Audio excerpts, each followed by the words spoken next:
I'll call this meeting of the Lane County Board of Health to order. Tuesday, April 11, 2017. This is the Lane County Board of Health. Thank you for being here this morning. Welcome to Harris Hall. We do have a number of items on our agenda this morning, including awards. Our first item on the agenda is adjustments to the agenda. Mr. Rickoff, any adjustments? There are no adjustments. The only one that I will suggest is that under public comments, I will be taking general public comment as well as Board of Health public comment for this first session. So we'll move along to public comments. Are there any public comments for the Board of Health this morning? I see none. Then I'll go to general public comments. I'll call you to the mic. You'll have 3 minutes to make a presentation to the Board of County Commissioners. You'll hear a signal at the end of 3 minutes, at which point we'll ask you to summarize and complete your testimony. So we have, excuse me 1 second.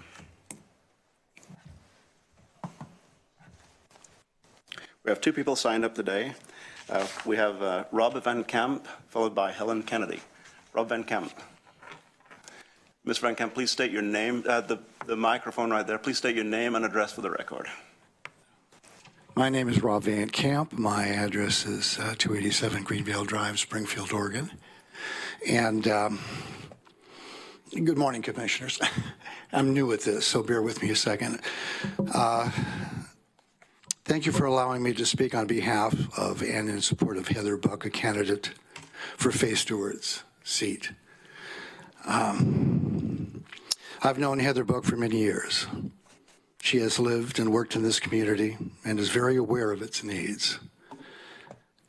During that time, it's been my experience that she has always portrayed herself as a very competent individual. This competence has been apparent in all endeavors she has been involved with.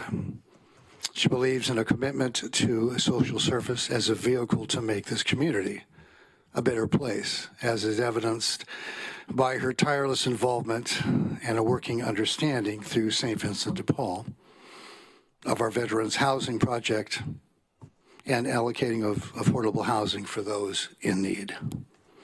I feel it's critical that this seat that is to be assigned be filled with an individual who is a solid decision maker, a creative problem solver that reaches beyond old norms for the answers in an ever-changing society, balanced in their reasoning in all issues that they're confronted with, and committed to the humanity that lives in this community. I believe that Heather Buck is the person best suited to serve on this board, in this community, to meet its needs. And I believe the board would benefit from a woman's perspective and profit by her insights into its current challenges. Thank you, gentlemen. Thank you, Ms. Van Camp. Next is Helen Kennedy.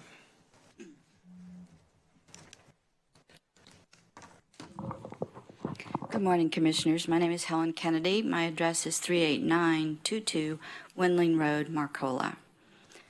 I'm here today on 2 matters. The first one is the actual process of filling this vacant position. There are a number of people who are uncomfortable with the rapidity at which the commission is moving to fill it. And given that there are 27 applicants at this stage, and I don't know hardly anything about any of them because the Register Guard hasn't really covered any of those except the ones that are currently in public positions. So I would urge the commissioners to rethink their public hearing process on this appointment to allow further public comment and support for the various candidates. My second issue today is to speak on behalf of James Barber. Now, how do I know James Barber? He declared his candidacy before the commissioner resigned, and he actually came out to Marcola. He's come out to Marcola twice to meet with the people. He is a great listener. He's a small business owner, was a small business owner for a number of years, lives basically in Walterville, although I guess he has a Springfield address.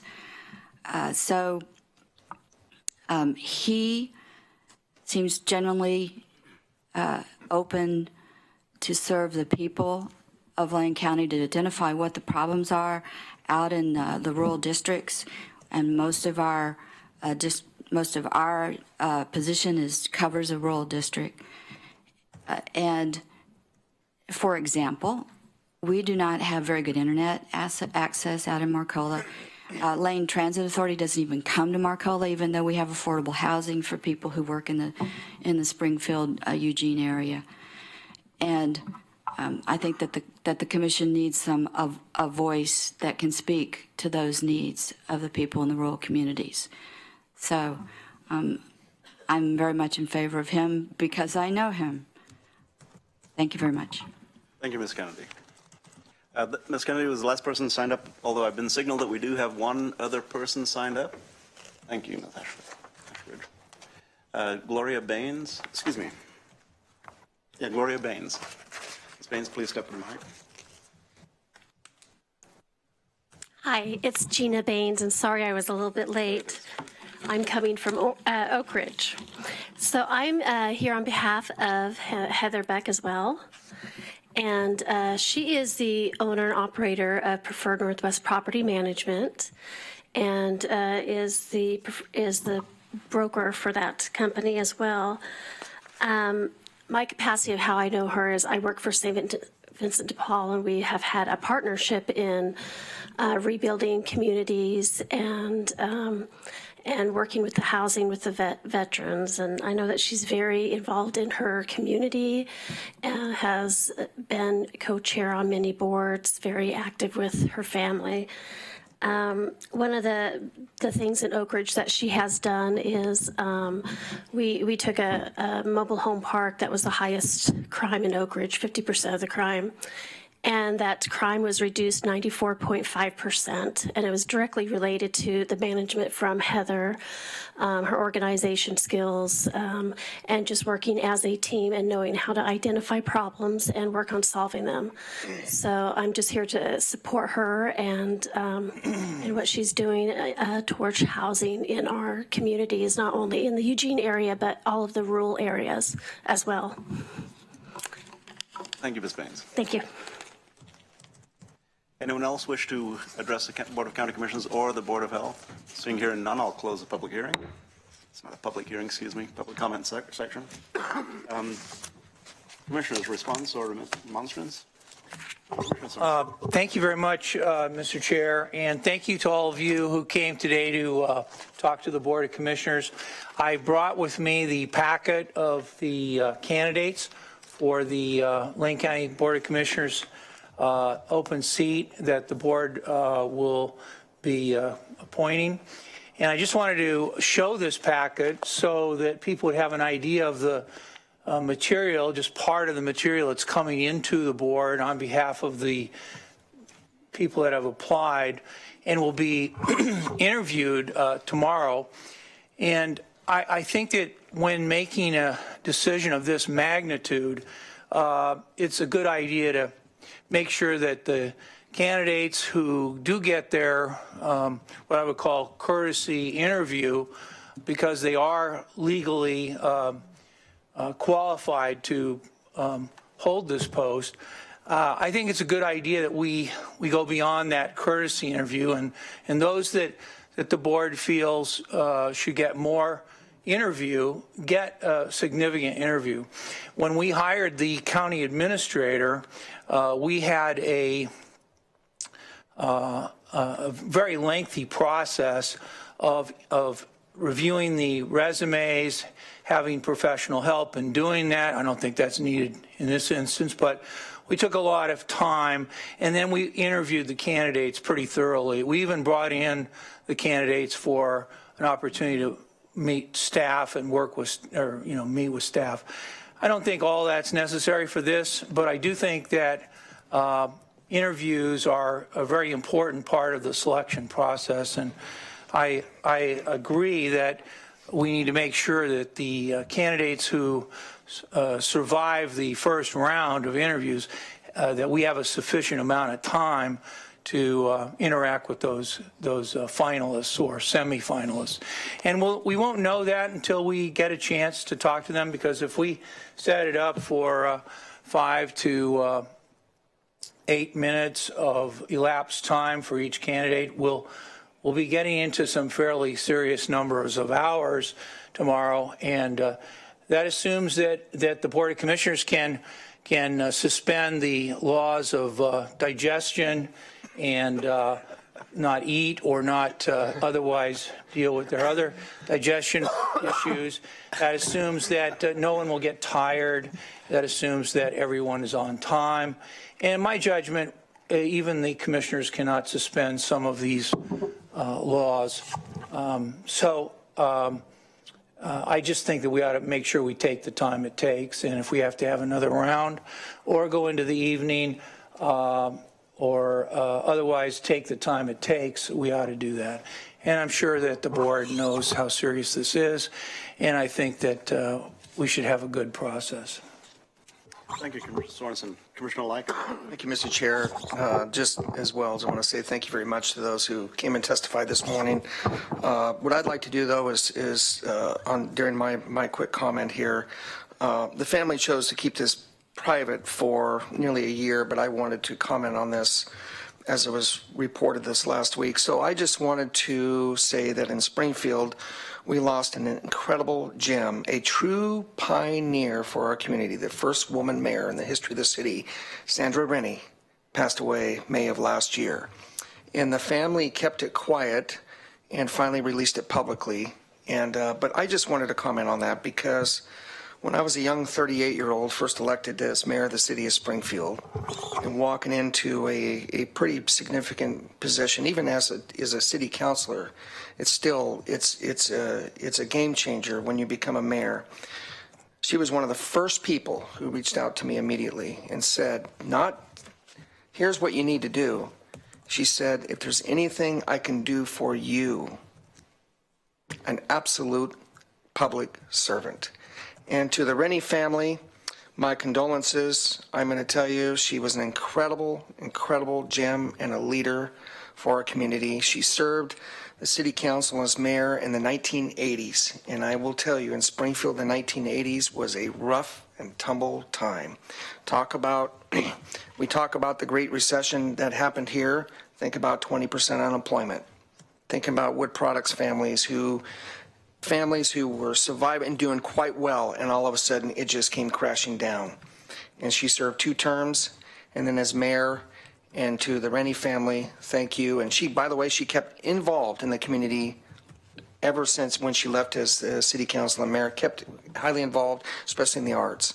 So to the Rennie family, thank you for your incredible, incredible gem and such an incredible leader for our community and one of our true pioneers.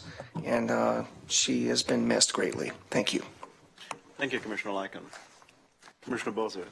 Thank you. And I just want to note for Ms. Kennedy that if you go to our website on the front page, there is a press release about the 29 applicants we had for East Lane. And in that press release, if you click on that, there is a hot link to all the applications that actually qualified, the 27 out of those 29 that qualified. So you can read about each applicant. Quite a few of those application packets are pretty thick because they include a lot of endorsement letters and background information. And with that information, there's plenty there that you can Google and Facebook search people and find out just about everything you want to know about the candidates.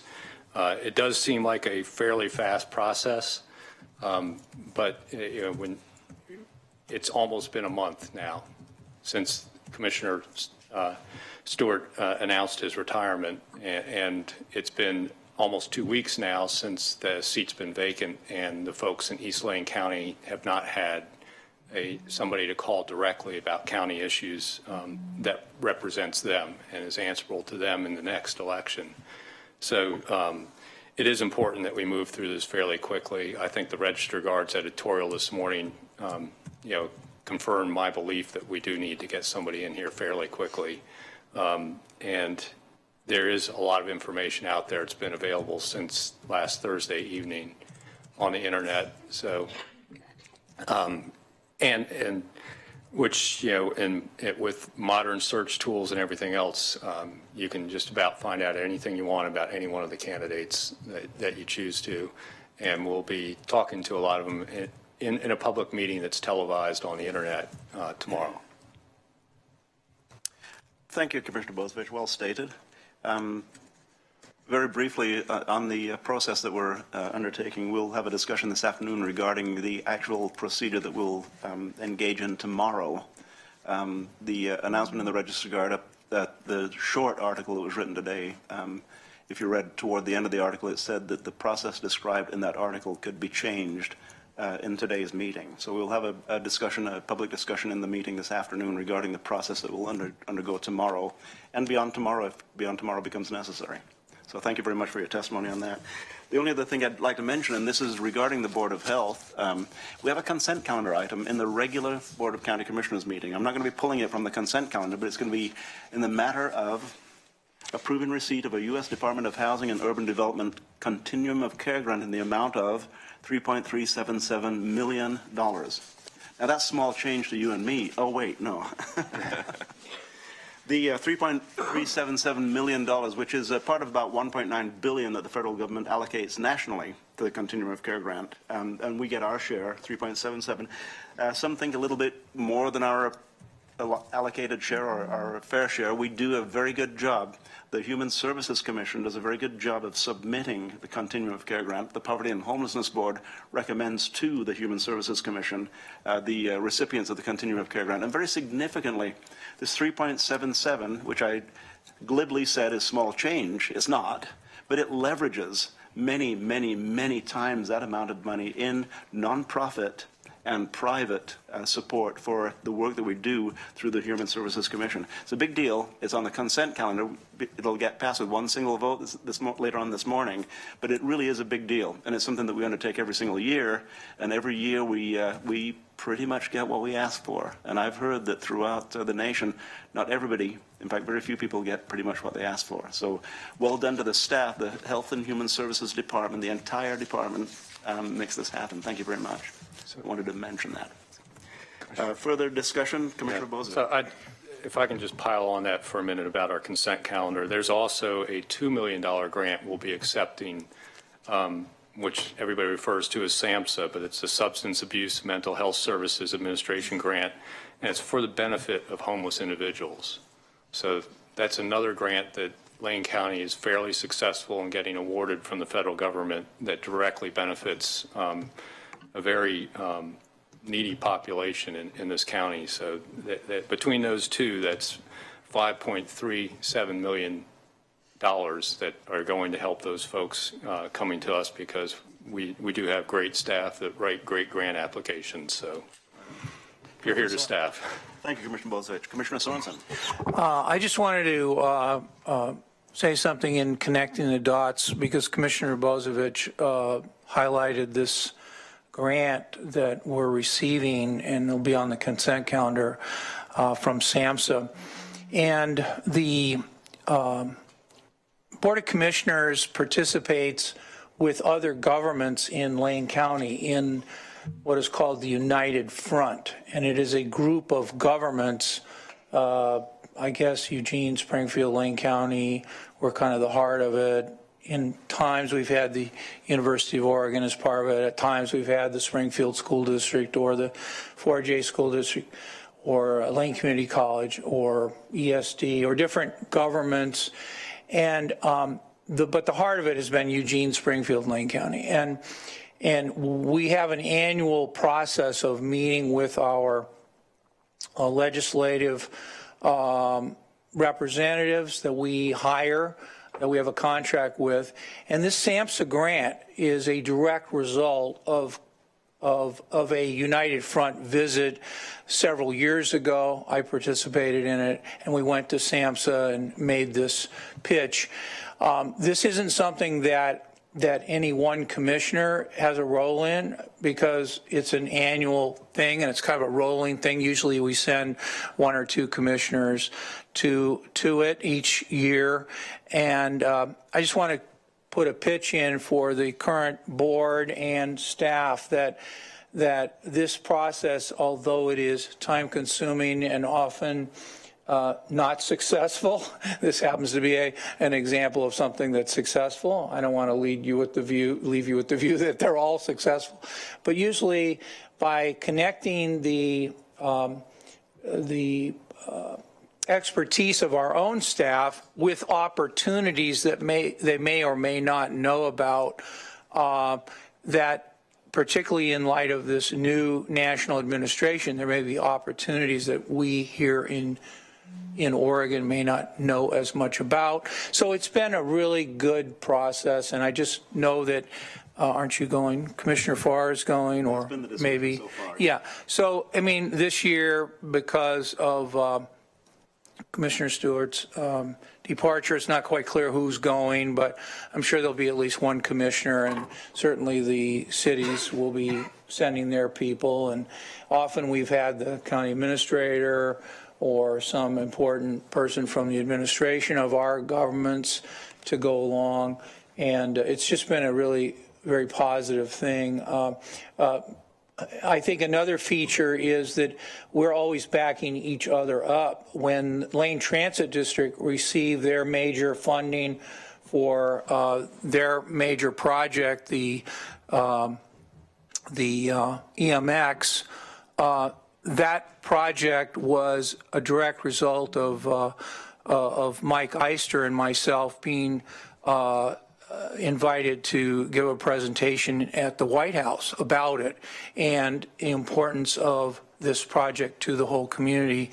And that's an example of how we've backed up LTD, they've backed up us in these more community-oriented projects. So I just want to say that the connection between this SAMHSA grant and what the board and what the City of Eugene, what the City of Springfield and Lane Transit District, all of the local jurisdictions working together has really resulted in some positive things. Thank you, Commissioner Sorensen, and Springfield School Board also takes part in that annual trip. Just ever so briefly, back to the grants that have been approved. They do leverage many times more those millions of dollars that have been given by the federal government. And each time we discuss things with our federal delegation, we need to remind them that these relatively few dollars produce this many dollars in our community as far as services to the most vulnerable people in our community. So thank you very much. Moving along, emergency business. Mr. Rickoff, any emergency business today? Chair Farr, not at this point. For the Board of Health. Then item 5 is Order 17-04-11-01 in the matter of announcing and issuing the Annual Excellence in Public Health Awards. Ms. Gaffney, Mr. Rickoff, thank you. Chair Farr and Commissioners, thank you very much. Before we get to the Public Health Awards, I just want to comment for a moment on the discussion you just had about grants and appreciate you calling that out. You're right, it is on the consent calendar, so we didn't have a staff presentation on it.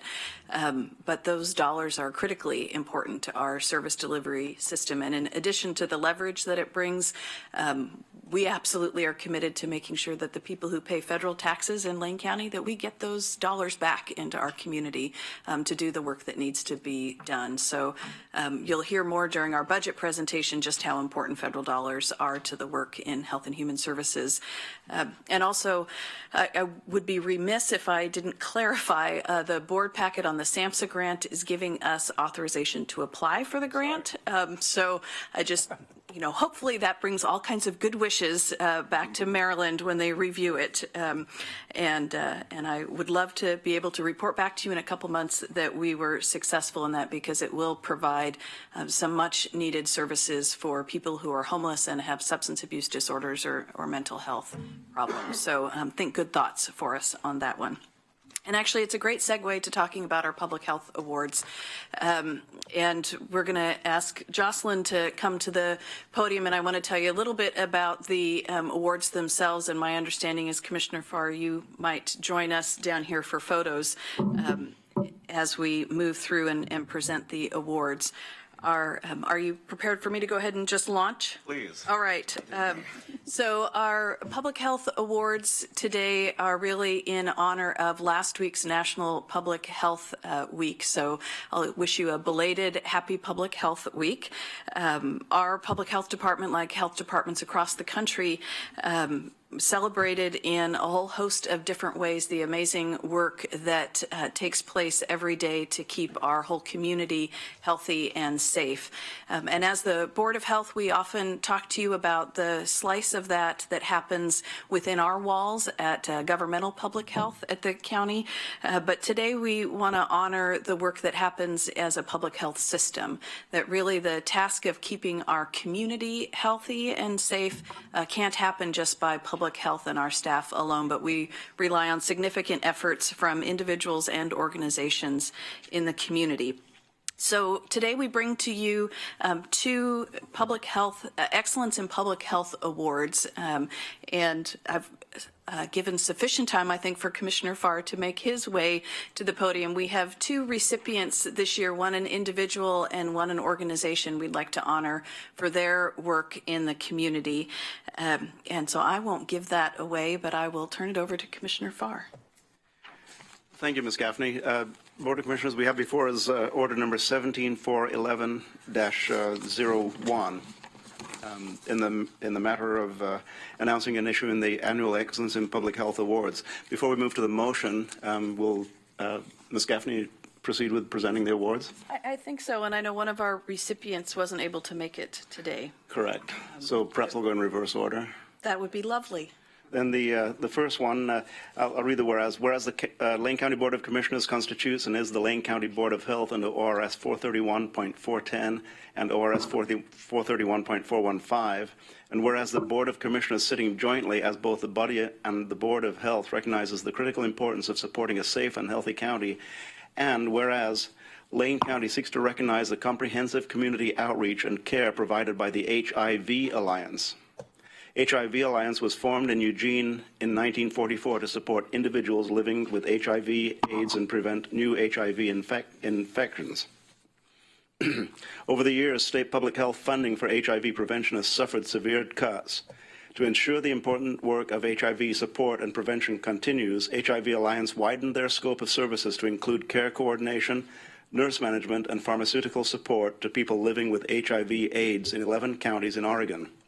In the past year, during 2 new HIV outbreaks in Lane County, HIV Alliance worked closely with state and local public health to quickly mobilize testing, launch targeted media campaigns, conduct outreach to limit further exposure in the community, and to set up needle exchanges. Currently, HIV Alliance is the only organization in Lane County providing needle exchanges with a vital HIV prevention service. Ms. Gaffney, will you be joining me for this? No, I think you've got Dr. Jocelyn Warren? there with you. Dr. Warren and Ms. Yandel.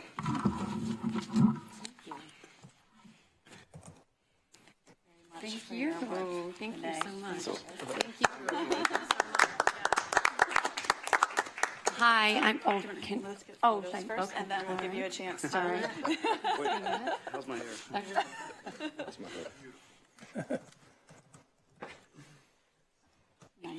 All right, thank you. Well, thank you, Commissioner Farr and Jocelyn and everyone else, and thank you to all the commissioners. So I want to thank you on behalf of our board and our staff and our volunteers. This award honors their hard work, and they do some amazing stuff, from doing HIV testing to going out in the rain and the cold to do syringe exchange. I'm really proud of the work they do, and I really appreciate that you value that as well.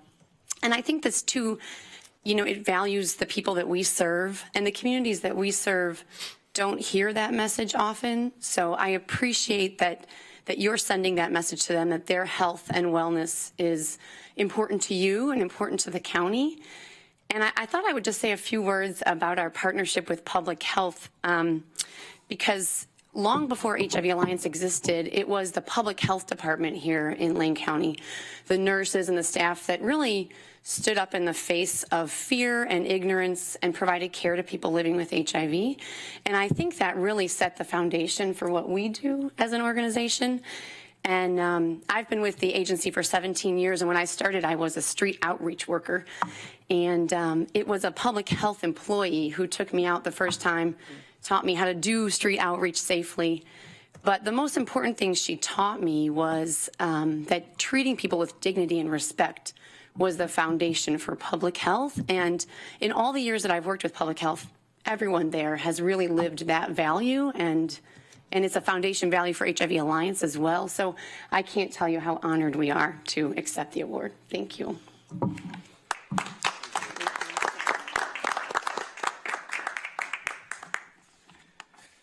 Our second whereas is for Jack Tripp, and I will mention that Mr. Tripp had an engagement come up, evidently, that he's not here with us this morning, but we'll go ahead and present the award nonetheless. Whereas Lane County seeks to recognize the singular achievements of Jack Tripp, the Executive Director of the Eugene Mission since 2011. Since assuming his position at the helm of the Eugene Mission, Jack Tripp has transformed the mission from a traditional shelter into a wellness-focused program for homeless men, women, and families. Despite a devastating fire last year, Tripp and the mission staff continue to provide the usual 800 meals per day in makeshift spaces while remaking and improving the original kitchen space. The mission also provided 350 to 400 beds each night. In recognition that poor health is a major cause of homelessness, the services provided by the mission include not only hot meals and warm beds, but support in transition to more permanent housing and employment with assertive social service, case management, and counseling. Approximately 3,000 unique individuals were served as the Jack Tripp-led mission last year alone. Now, I'll live one sentence. I spent a part of a day 2 weeks ago job shadowing one of the caseworkers of the mission. And I'd like to state that the work that they do includes deep involvement in behavioral health services and counseling people to the services that they qualify for but haven't necessarily applied for. So the mission goes much further than it has historically, and Mr. Tripp has been the leader of that. So, Dr. Warren, Mr. Tripp's not here, but may I present the award to you to present to Mr. Thank you very much. Thank you very much. Thank you. Thank you, Commissioners. And I'll stall for just a moment while the chair comes back up onto his place on the podium. Again, these awards were actually nominated and voted on by public health staff and brought to you for consideration. And perhaps we should have allowed you to talk about them a little bit first. I think the work that they, both Jack Tripp and HIV Alliance, have done in the community is really very tremendous, and I appreciate the opportunity to be able to honor their work publicly here with you today. Thank you, Ms. Gaffney. Then we have before us Order 1704-11-01. Do I have a motion? So I'll move approval of Order 1704-11-01 in the matter of announcing and issuing annual Excellence in Public Health Awards. Second. Moved by Commissioner Bozevich, seconded by Commissioner Lycan. Discussion to the motion. Commissioner Bozevich.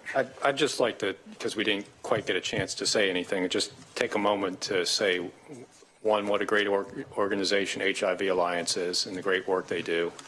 And two, just to say what a great person Jack Tripp is and the amazing work the mission does.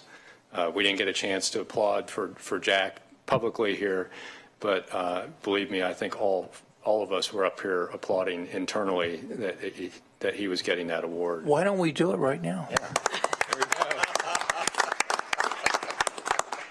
There we go. As Chair Farr mentioned, they do some amazing work and are leading the way in what I would consider a housing first model, where they're matching up not only getting people into housing, but with intense case management, which is, really the way to resolve the homeless issues, is to add that case management to the housing, so we're dealing with the issues that have put people on the street in the first place. And I think the mission's doing a wonderful job with that. And the HIV Alliance, you guys have been doing great work for years now, and helping our public health and preventing some of those communicable diseases that are that happen due to needle sharing and other issues, unsafe sex practices. Guys are doing wonderful work, so I appreciate both organizations, and the work, and the choice of staff was great choices. Thank you. Commissioner Lycan. Thank you, Mr. Chair. To HIV Alliance, when I was mayor, I actually got to serve on your your advisory committee, and for all those years, it was mostly an honorary role, but I sure appreciated that. And I just want to say thank you for the outstanding partnership that HIV Alliance not only had with the city of Springfield, but our school district and Willamette Park and Recreation District. And your organization really was a godsend, and I want to say thank you greatly for that. Those partnerships go a long way, and you were truly a partner that we could always count on. Thank you. Further discussion to the motion? And I'll mention HIV Alliance. What goes without being said is the thousands and thousands and thousands of lives that you've touched, not only the folks suffering from HIV, but the people, their loved ones, and the people that surround them. Not just touched with lives that you've saved. So thank you for the ongoing work, and thank you for the, in the face of ongoing obstacles, thank you for your brave work and stepping out and conducting the brave work that it takes a great deal of fortitude to step out into the community and do that. Thank you very much. And I'll mention one last thing about the mission. I did sit in on interviews with a caseworker and the clients of the mission, and we think about the mission traditionally the way it has historically operated. The caseworker, Ms. Kintyke, asked her clients to make certain that it was okay for me to sit on the interviews, and some of the things that she was guiding them through was economic vitality also.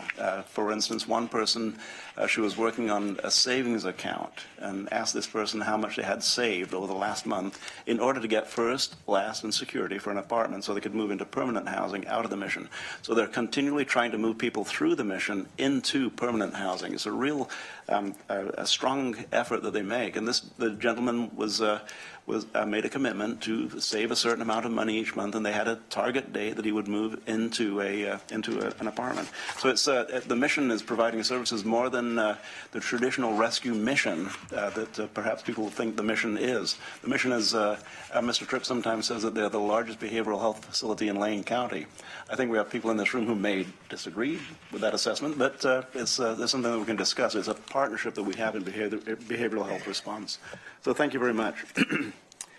So we have before us 1704-11-01 with no further discussion. I will call for the vote. All those in favor, please say aye. Aye. Aye. Passes unanimously, 4-0.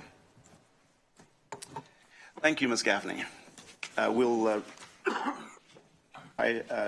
After I adjourn the meeting of the Board of Health, we'll in 4 minutes we'll reconvene as the Board of County Commissioners. We are adjourned.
This Tuesday, April 11, 2017, regular meeting of the Board of County Commissioners to order. Thank you for joining us in Harris Hall this morning. Mr. Rickoff, do we have any adjustments to the agenda? Chair Farr, we do not, although I'd remind the board that we do have a time certain for 10 a.m. For the second reading and public hearing for Ordinance 1344. Thank you, Mr. Reckoff. Any other comments on adjustments? And we'll move forward with public comment. We entertain public comment during the Board of Health. Is there any further public comment? Anyone in the audience wish to address the Board of County Commissioners in public comment? Seeing no one, we'll move along to Commissioner's response and/or other issues and remonstrances. Commissioner Lycan. One real quick, Mr. Chair, and I would just like to welcome Councilor Mike Fleck from Cottage Grove was here this morning, and know Mike for years. And he was just pointing out, which I agree, we really haven't served together very much, but I've known him for a long time, especially during my time as mayor. So, Mike, welcome. I'd like to point out that talking about the continuum of care grant, Mike is very well aware of the continuum of care grant and that you distribute some of the proceeds from that in Cottage Grove. So thank you for being here this morning. Any further remonstrances? Seeing none, we'll move along to emergency business. Mr. Reckoff. Chair Farr, there is no emergency business. No emergency business this morning. Then item 5 is our consent calendar. All items listed on the consent calendar are considered routine by the Board of Commissioners and will be enacted by one motion in the form listed on our website. If you go to our website, look at today's agenda, click on view material for each of these items, you'll get detailed information regarding what we are voting on this morning. Any action, any discussion that is desired would cause us to either pull the item or, as we did, talk about it prior to the vote on the item, as we talked about the continuum of care grant and the SAMHSA grant. So we have before us the consent calendar for April 11, 2017. Do I have a motion? Mr. Chair, I'd move approval of the consent calendar. Second. Moved by Commissioner Bozievich, seconded by Commissioner Lycan. Discussion to the motion. Seeing, hearing none, I will call for the vote. All those in favor, please say aye. Aye. Passes unanimously, 4-0. Now, it's not very often we say unanimously 4-0. I one time said that, and I was corrected by Commissioner Sorensen that it was passes 4-0 with one of the commissioners absent. We are a commission of 4 commissioners this morning. Item 6 is our 10 o'clock time certain, and we can conduct other business prior to that unless, Mr. Reckoff, we can, do we have all convened for the 10 o'clock time certain? I'm looking to Public Works Director. It's quite a difference in time right now, so let's go ahead and wait a little bit closer to 10 o'clock then, and move along to item 6B. Are we ready for 6B, Tim? Okay. Then we can move along to item 7A, second reading and public hearing on ordinance 1702. Chair Farr, Ms. Gaffney stepped out the door, but she might still be in the building. I'm not sure what other staff she might have had join her for that. Can we quickly do an executive session? Happy to go to item 9A, the county administration announcements. And actually, I will ask for Tim Elsey to join me for a moment, and we'll surprise him with an opportunity to provide at least one announcement. Excellent. Mr. Elsey, thank you. So for the anyone paying attention on television or in the audience, we're on item 9A. We've passed 6, 7, and 8 to 9A. Mr. Elsey. Chair Farr, let me go ahead and start. I have one quick announcement is members might remember that we did have a meeting of the Equity and Access Committee last Wednesday evening. It was a very productive meeting. That's the third meeting of the body. At that point, co-chairs were elected, and the group has made some preliminary decisions about preparing their strategic plan, their work plan for the coming year. As you know, you provided for them an assignment to get out and develop a task force to look at an inclusion ordinance, to look at the issue of a sanctuary county. That task team has been appointed, and a first meeting has been set for April 26th from 2 to 3:30. It's going to be at the Lane County Health and Human Services building. So that meeting has been set. I asked Tim Elsey to join us for a moment. We did have a wind event last Friday, and was very impressed with the response of Public Works. But I would ask him to take a moment and share just how Public Works was able to respond to the downed trees and lines. Absolutely. And you know what? It was another significant event, and our teams did a tremendous job in responding to that. We did have to open up the Public Works EOC.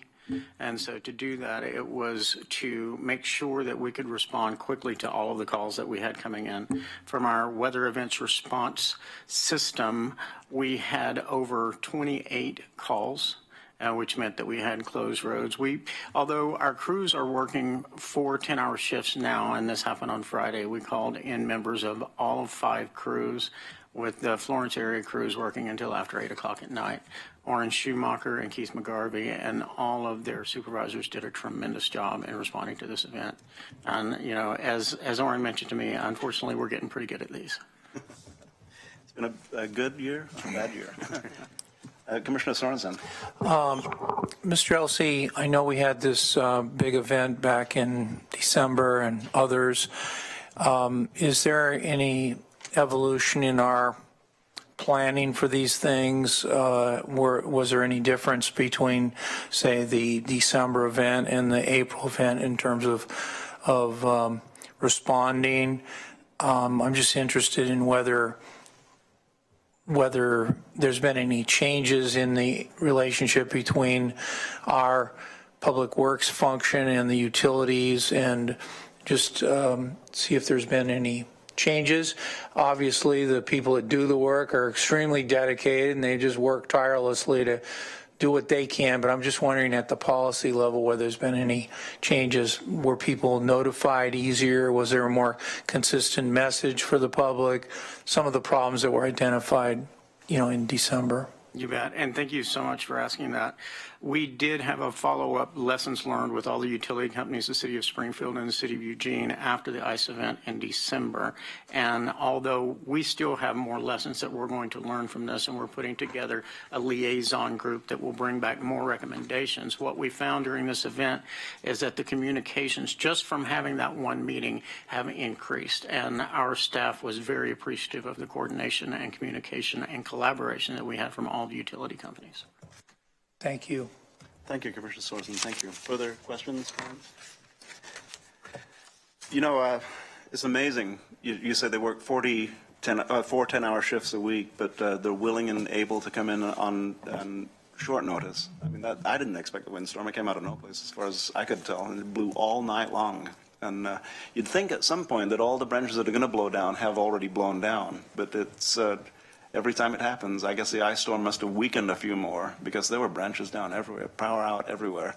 And the men and women who work for 626 and Admin Pro put their boots on and made sure that everybody else had a normal life to get up to as much as possible. So thank them personally from the Board of County Commissioners and from me personally, Mr. Elsey. You bet. I'd be happy to. Thank you. Thank you. Then we're 10 minutes before our time certain. Let's see if we have a chance perhaps to let's take a look at 8A, which is a short item with the it's a technology services order 170411-08. Are you good to go? You good on that, Mike? How far we are? Now we have 10 minutes. Is that going to be adequate for you? Come. Let's see how it goes. So I have a co-presenter joining me. I texted her to join, but I can go if you'd like. Please go ahead and sit. I think that's our best option, unless I'm looking back to see if I know that Becky Taylor has joined us, and I don't know if we are ready to proceed with our 10 o'clock time certain. I think I'm getting the thumbs up that we could go ahead and then we could allow Mr. Finch to gather his staff and the full presentation. And you know, the conversations you and I have had, IT needs a little bit more discussion anyway because of the work you all do. So thanks, Mike, for stepping forward. When I think when you hear about the issue, you'll realize it's very much worth the time. Excellent. Thank you, Mike. Then we'll move back to item 6A, second reading and public hearing on Ordinance 1344 in the matter of co-adopting the Junction City Transportation System Plan for application within the urbanizable area outside the Junction City limits, etc. And once again, those watching at home with their computers up can view the 3/21/17 material to take a look at everything that we're discussing and hearing about this morning. Mr. Rickoff. Chair Farr, I'm going to allow staff the moment. Somebody has sprung these chairs to their highest level, and so they're quite uncomfortable. It's little people that have come in. There you go. It's actually right. We have to change ours all the time up here.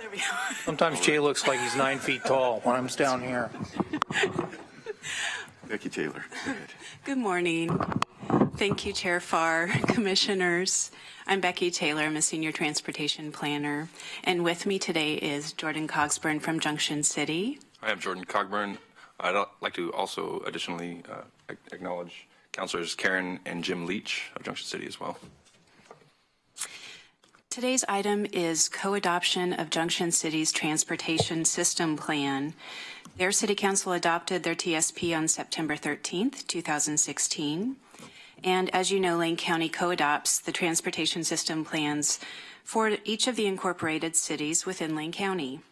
Your agenda packet includes the co-adoption ordinance, number PA 1344, the Junction City TSP, and findings of compliance with the applicable approval criteria at Lane Code 16.400, and the Transportation Planning Rule at Oregon Administrative Rules 660-012. The Lane County Planning Commission held a public hearing on January 3rd, 2017, and unanimously recommended the board approve the co-adoption ordinance and TSP as written. Lane County has received no public comments on this item to date. The board conducted a first reading on this ordinance on March 21st, 2017, and today's item is for a public hearing. Your agenda packet also confirms that the procedural requirements have been met and provides the dates of when various public notices were provided.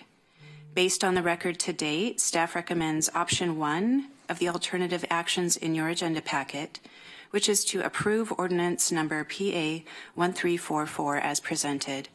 Unless you have any other questions, that'll conclude my staff presentation. Okay. Questions or comments from the board prior to opening the public hearing? I see none. Jordan, anything you'd need to add? I think Becky covered it quite well. Thank you. Okay, and I'd like to thank Councilors Leach for being here this morning. Then I will open the public hearing, second reading on public hearing on Ordinance 1344. I'll open the public hearing. Ms. Ashbridge, do we have anyone signed up for the public hearing? Seeing and hearing none, would anyone like to wish to address the Board of County Commissioners regarding the ordinance? I see none. I'll close the public hearing. Further discussion. Commissioner Bozevich. Thank you. So this has been a long time coming, as Council President Leach and Councilor Leach both know, and Jordan, I think this started out 20 years ago. Yeah, and started out with ODOT working with the city and couplets and various things that were put on the drawing board and trashed and it was pretty controversial at times, the TSP. So to see this coming forward to us, basically with unanimous consent of both our planning commissions and the city council, is really impressive and shows that there's been a lot of work done, and it's ready for prime time, so to speak. And I would recommend to my fellow board members, being familiar with the process over the years, it's ready for us to approve also.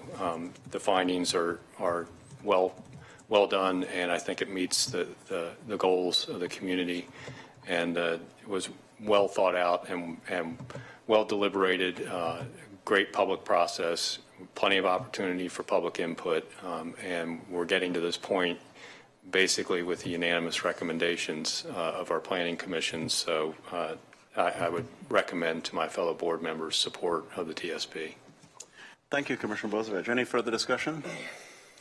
I'll just mention I've spent quite a bit of time in Junction City. I've worked there on 2 different occasions. I worked at AgriPac. My first job in Lane County was at AgriPac in Junction City. The cannery is no longer there, but it's part of the transportation, the TSP that we're looking at. And I was the state representative for House District 14, which included Junction City. So I spent a lot of time in your community, and I'd like to echo Commissioner Bozevich's words on the work. The deliberative process that brought us with a product that we're ready to move on. That's not always the case when things come before us. So well done.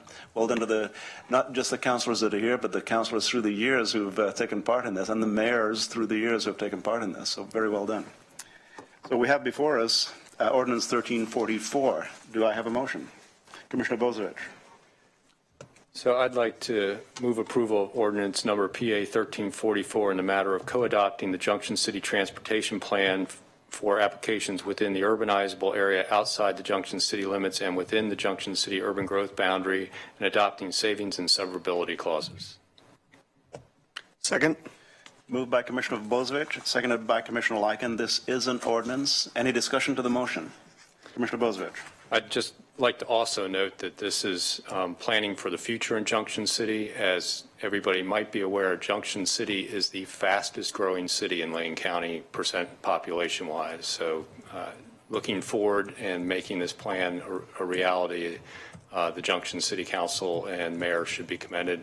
And I also want to thank the Mayor for showing up to the Governor's appearance at Beltline yesterday and showing Junction City's support for the Beltline Delta Highway improvements, which Junction City depends on for their economy to get freight traffic to and from many of the industries up there, whether it's Cosmo, corn, or Winnebago. We have to keep that connection open. So we have another TSP next Monday night. We'll be talking about the Beltline. So I appreciate Junction City coming down for that. But really well done, Junction City. Thank you. And I often ask people a question, how far is it from the city of Eugene to the Junction City? Roughly 12 miles or so. That was did you say 12 miles? Yes, sir.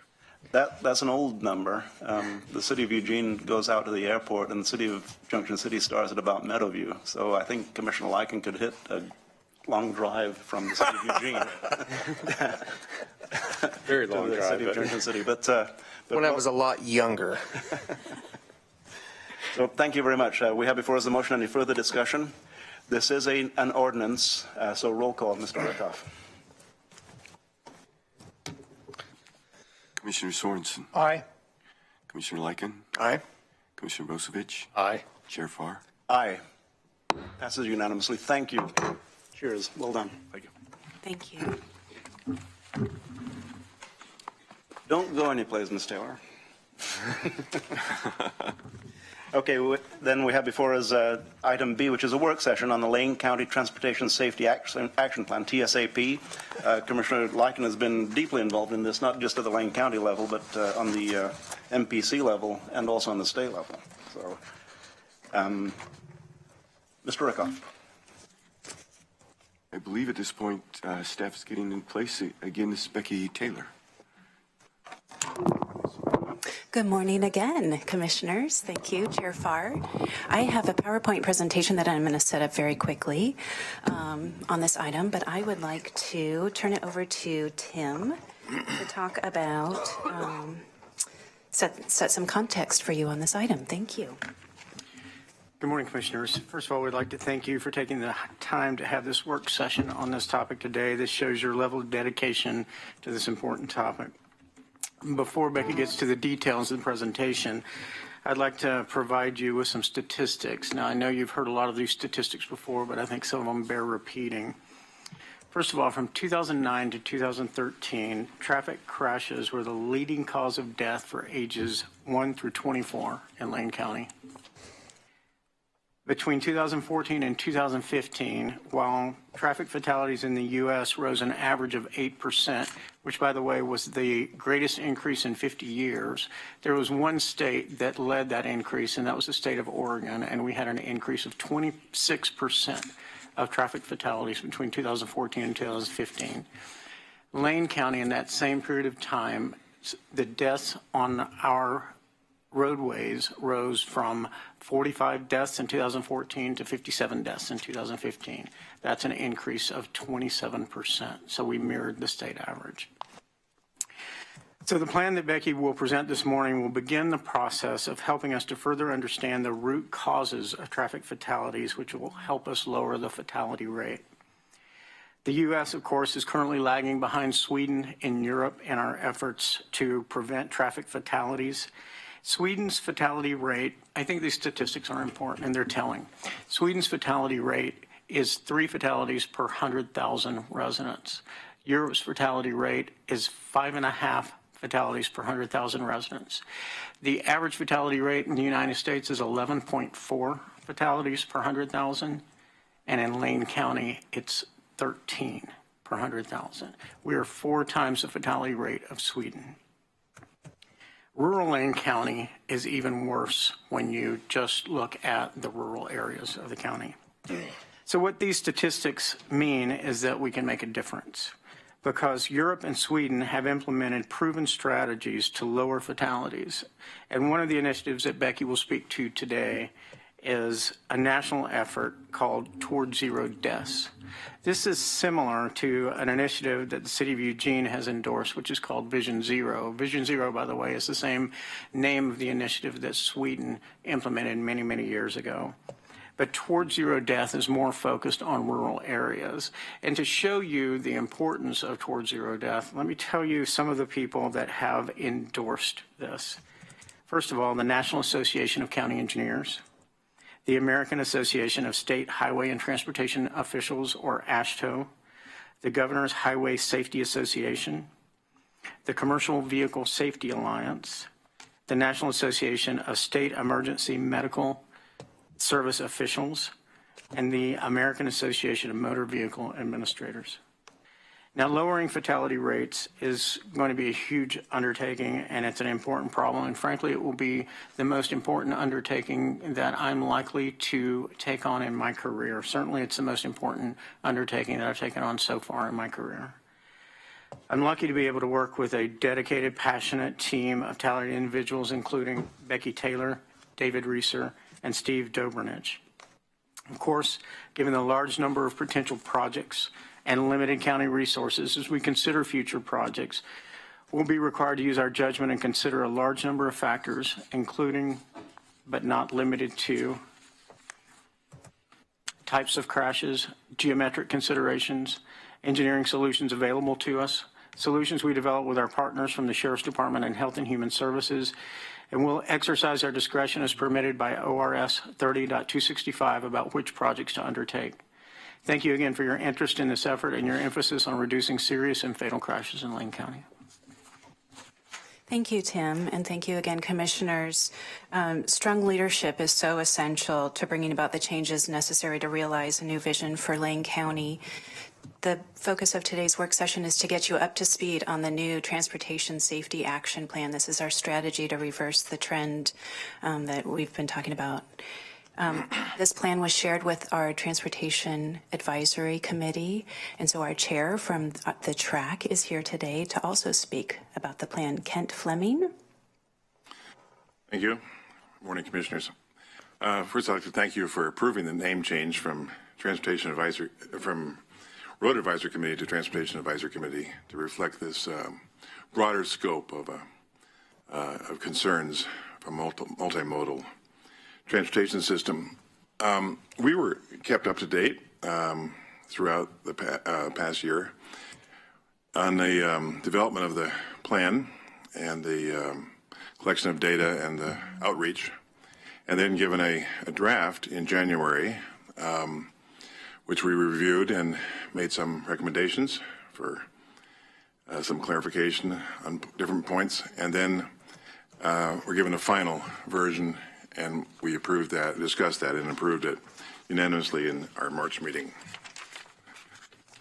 So I think it's really... Thank you, Kent. I also wanted to introduce team members in the audience. My supervisor, David Reeser, he recently worked with you on establishing stronger safety policies as part of our transportation system plan update. And you may recall hearing public comments in support of our stronger position on safety, an endorsement of Lane County joining the national strategy on highway safety that Tim just talked about, known as Towards Zero Deaths. Also, because of our successful planning work, ODOT provided funding to our region to hire a new safety coordinator to help implement this plan. I'm not sure if Steve Dobrinich He's not here today. He's a Lane County employee, but the exciting thing is that the funding allocates his position to work half-time, at least half of his time, on rural safety issues. And again, that's to help implement this plan. ODOT also provided funding for this planning effort because of the alarming number of fatalities that Lane County has experienced on our rural roadways over the past several years. Our planning work has helped us understand the nature of the problem, which included an analysis of years' worth of crash data. And we also have learned about the many things that we can do to address this problem, having researched effective countermeasures. As shown here on this first slide, together we can save lives and reduce suffering, and collaboration is the key to this enormous and complex public health issue.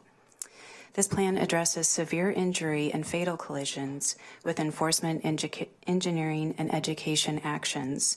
And please feel free to ask questions throughout this presentation. I'll be touching on our planning process, our vision statement. I'll highlight some of the key findings of our problems and solutions, explain how this fits in with other planning efforts, and I'll close with what's ahead. This plan was created out of the need for our organization to move in a different direction. As you've heard from Tim, Lane County's had more total traffic fatalities than any other county in Oregon, both in 2014 and 2015. And this plan is our strategy for reducing that trend, or reversing that trend. Our plan was created at the same time as the Oregon Department of Transportation was updating its Transportation Safety Action Plan, and that is the green plan with the 2016 title shown on the slide here. So we benefited from their findings, and we further aligned our emphasis areas with the states. Our planning work of data analysis and stakeholder outreach, that's one of the photos shown here on the slide, was done in collaboration with Lane Council of Governments, or LCOG, which was also developing a safety plan for the Central Lane Metropolitan Planning Organization, or MPO. The Oregon and the MPO plans, they're federal mandates, and even though Lane County's plan isn't a federal mandate, ODOT expanded the scope and the funding for the LCOG project to enable Lane County to also develop the safety plan because of the significant safety problems in which more people are dying on rural roads than in the metro area. In collaboration with ODOT and the MPO over the past year, we've evaluated crash data with stakeholders from enforcement, emergency response, education, public health, and other safety advocates and practitioners to help us prioritize and focus our energy and resources to reduce severe injury and fatal collisions. This is our vision statement of the plan to communicate the goals of the plan to employees and the public. Lane County will move toward deaths on our transportation system with systemic, equitable, and data-driven decisions in the prevention of serious injury and fatal crashes. And we welcome your thoughts on this as well. You'll see the Towards Zero Death logo on the slide there in black and white, and just about Towards Zero Deaths. Our plan is consistent with this United States Department of Transportation National Strategy on Highway Safety, known as Towards Zero Deaths. As I mentioned, the federal laws, they require safety plans of the states and MPOs to develop strategic safety plans, and so as a result, there are many diverse initiatives and programs to increase safety. And the U.S. DOT realized it was missing a single vision to unite all of the stakeholders nationwide, and they were inspired by Sweden's Vision Zero, so the United States created Towards Zero Deaths, which is, again, intended to unite the safety stakeholders and reduce traffic fatalities to zero. Our plan shares the national vision and includes strategies that apply to our jurisdiction. And like the national strategy, our plan was created by a wide range of stakeholders. And again, successful implementation depends on strong leadership and collaboration with regional safety partners. Traffic safety is a costly and important public health issue. Here are some alarming statistics for Lane County. Between 2007 and 2014, 240 people died and 829 people were severely injured from traffic collisions. These collisions cost about $289 million per year, which is the economic and medical costs, and doesn't account for the pain and suffering of individuals and families. Defining road safety as a public health issue helps us to see this as something we need to address as a public issue, not just the inevitable consequence of individual behaviors. This affects us all. And just like the public health field has advanced through efforts aimed at prevention, we are looking at what we can do to prevent these fatal and severe injury collisions. The data shows that we can't keep doing what we've always done if we want to reduce fatal and severe injury collisions. Our planning work helped us understand the nature of the problem and where to focus our attention. What we learned is that more people are dying in the rural area than in the urban area, and this is an alarming finding considering more people live in the metro area of Eugene and Springfield. And this is an important finding because it helps us address an equity issue, especially when we are competing for funding to address this issue, to overcome prioritization criteria that favor population densities. So why are more people dying in the rural areas, even though there are more total collisions in the urban area? And the most obvious reason seems to be the higher speeds. People travel at 55 miles an hour or more, and collisions at these speeds often have severe and fatal outcomes. Also, there is more exposure in rural areas because people have to travel over longer distances.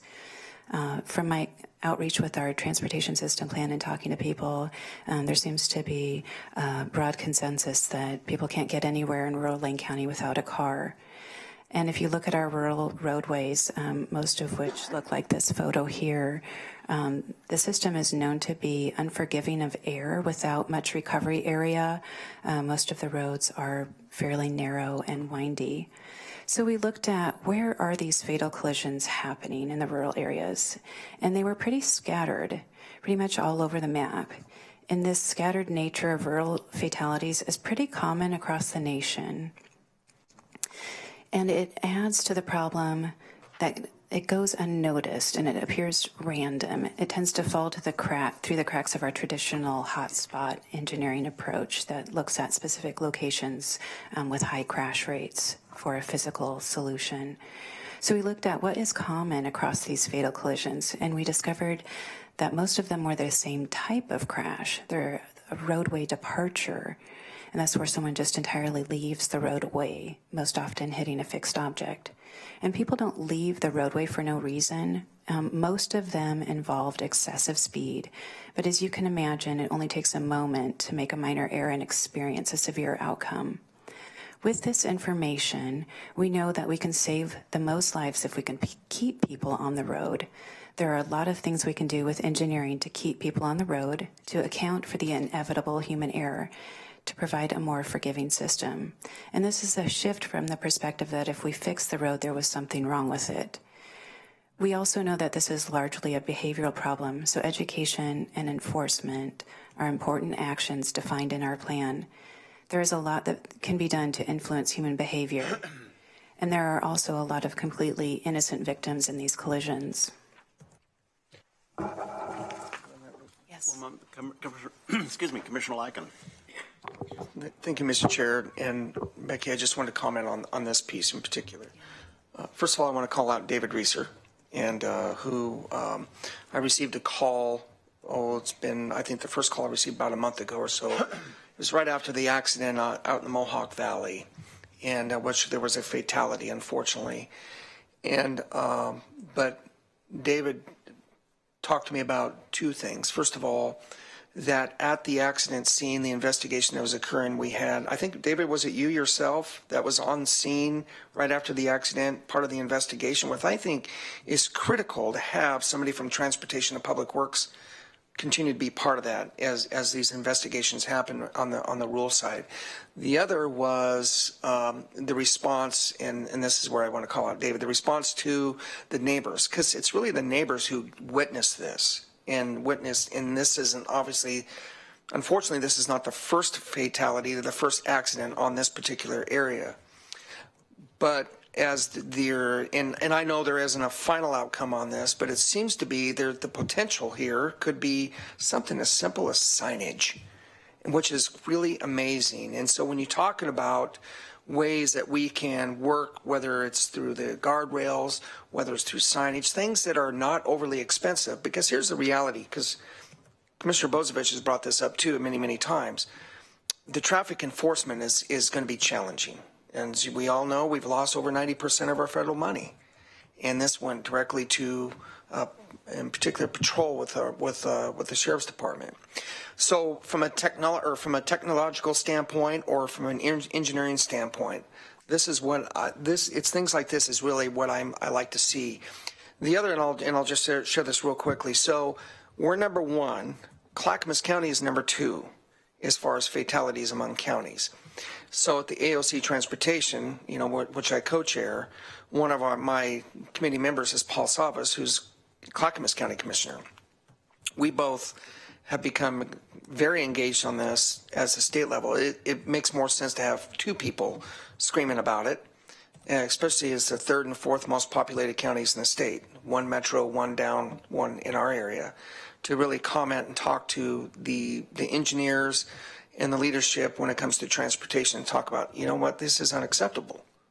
And so I just wanted to comment on that, but I appreciate you bringing this up, because while we're going to work hard to see if we can get a forest management policy in place, to see if we can increase the federal funding to deal with this, I think it's things like this that don't necessarily cost a lot of money, but yet can make such a critical difference. So I appreciate that slide in particular, and I think it really shows the things that your staff are working on, that I think that we can really see some positive outcomes. And so I just wanted to comment on that before we moved along. But I also wanted to call out David and really say thank you very much for responding so quickly. And I know that just already hearing from the neighbors, David's becoming a hero out there. So I just thought I'd pass along. He's getting embarrassed, but that's okay. I think it's important for us all to know how well our staff is responding. Appreciate it. Thank you. Thank you, Commissioner Lyken. Ms. Taylor. Thank you. And Commissioner Lyken, thank you so much for your leadership and your collaboration with Clackamas County. They really have helped us a lot in our planning effort, because they do have a plan. They have a Safe Communities program, which we're trying to replicate. And I have to say, Tim's leadership on this issue is really changing the culture in public works. We have our operations, maintenance, and engineering staff getting together on a regular basis to talk about what can we do to improve safety. I'm going to put you on the spot and then have you talk about your crash investigation team idea. Of course, he hears it from the commissioners too, so Absolutely. And, one of the things that we are implementing as part of the Transportation Safety Action Plan is a collaboration between the Sheriff's Department, Health and Human Services, and Public Works, so that we will go out and investigate every accident from a different viewpoint to look at the underlying causes of those accidents. This is part of what I mentioned before, from learning from the lessons of Europe and Sweden, because there are underlying causes and there are ways that we can address these so that we can make a positive difference in the lives of our residents. Thank you. Commissioner Sorensen. Well, first of all, I want to thank all of you for really working on this important problem. It seems to me that part of this is changing technology. People have cell phones. They have the ability to misuse them, be distracted. We also have a very large opioid epidemic going on. We don't know how much of that is involved in this. We've had other substance abuse issues, obviously, for a long time, such as alcohol abuse. So we don't really know what is causing this spike, but I really applaud the approach of learning from other people that have already had a significant drop in their problems. And I just want to say that I don't think it's simply a matter of highway design. I think that behavior is a big part of it. I think design is a part of it, but I think highway and road design is one part of it, but human interaction with motor vehicles is another huge arena. And I think that we need to have a comprehensive approach to this whole thing.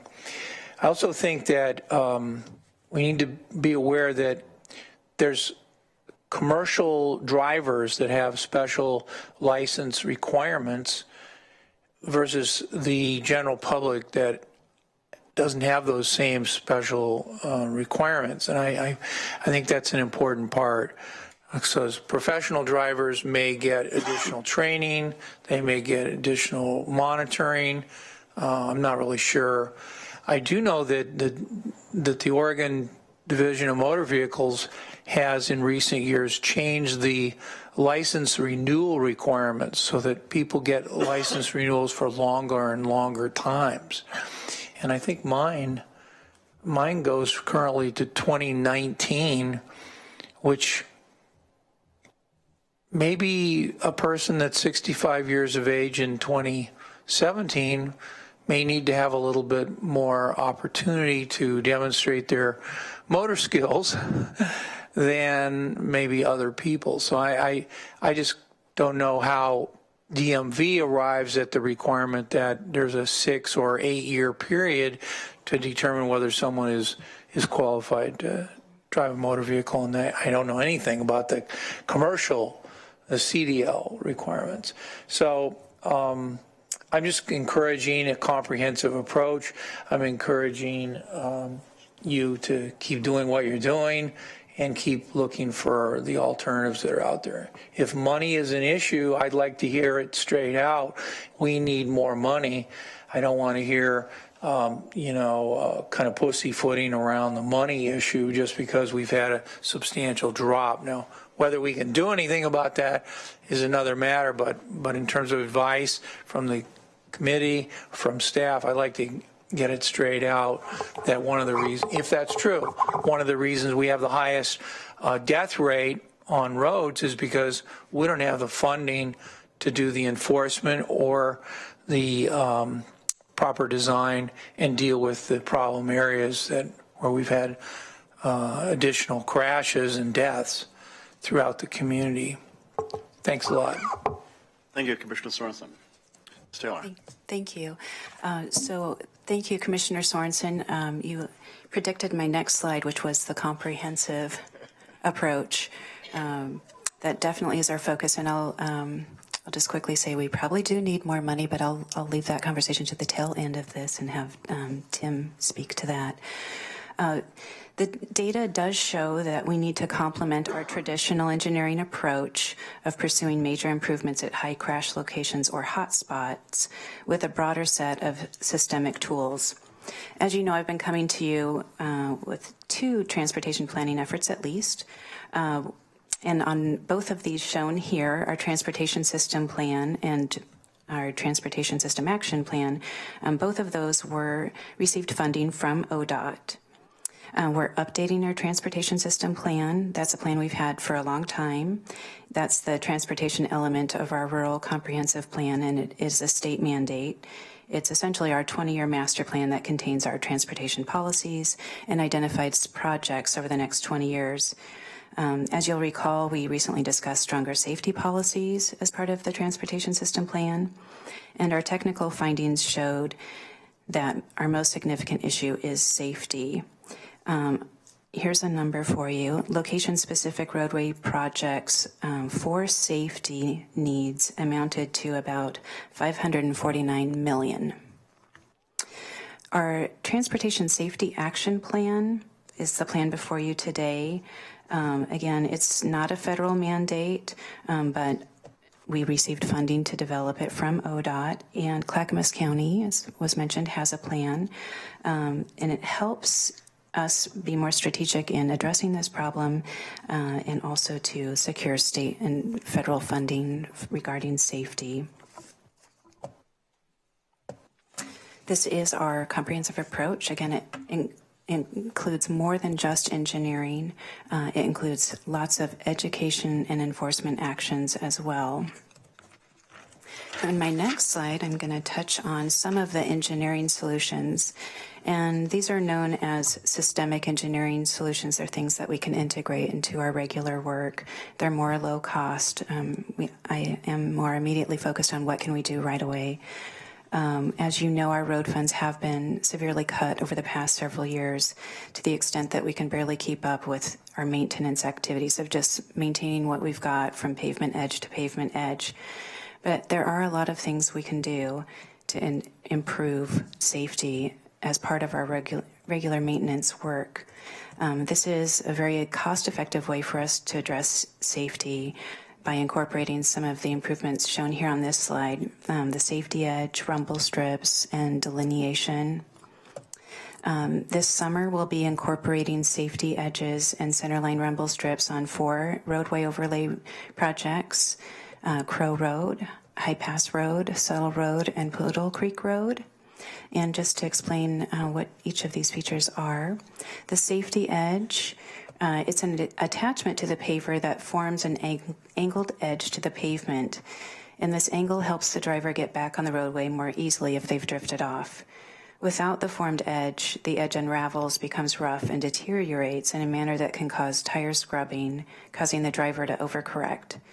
This edge has been proven to lengthen pavement life because the edge doesn't deteriorate as quickly, and it uses just less than 1% of additional asphalt, so it's a very low-cost solution.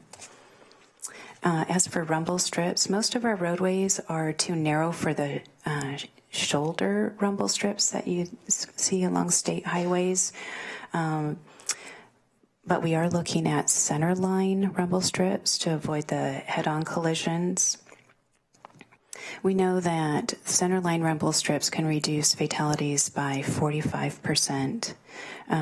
As you may have heard, noise is a consideration with rumble strips, and so we are currently exploring ways to mitigate and minimize potential noise impacts. Roadside delineation is another low-cost measure to reduce roadway departure fatalities. Implementation considerations include maintenance practices, particularly those that interfere with mowing vegetation. We're looking at what we can do to overcome these implementation barriers. As I just mentioned, under Tim's leadership, our maintenance, operations, and engineering and planning staffs meet regularly to discuss how to overcome implementation barriers to improve our roadway safety.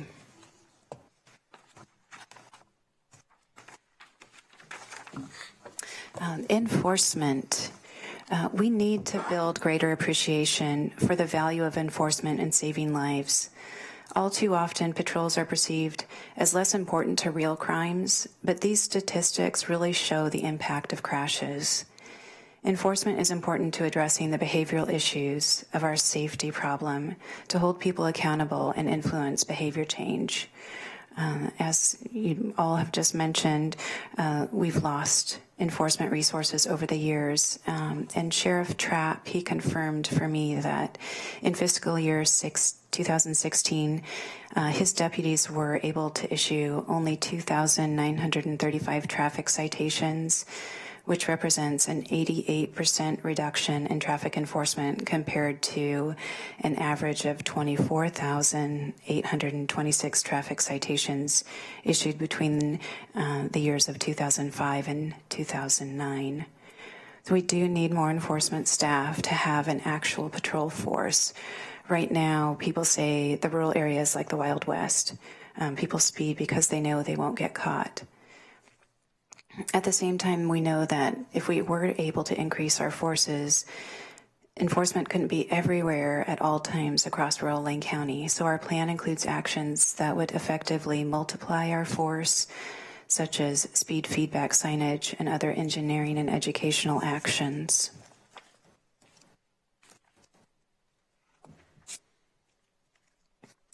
And education is a big part of our toolbox. Currently, Lane County and the small cities don't have the resources to regularly promote traffic safety campaigns. However, through our stakeholder engagement, we realize that there is a lot of opportunity out there to partner and leverage existing resources, especially at the state level. ODOT funded our new regional safety coordinator. That's a perfect example. And Steve will be building what's known as a Safe Communities program with continued technical and financial support from ODOT.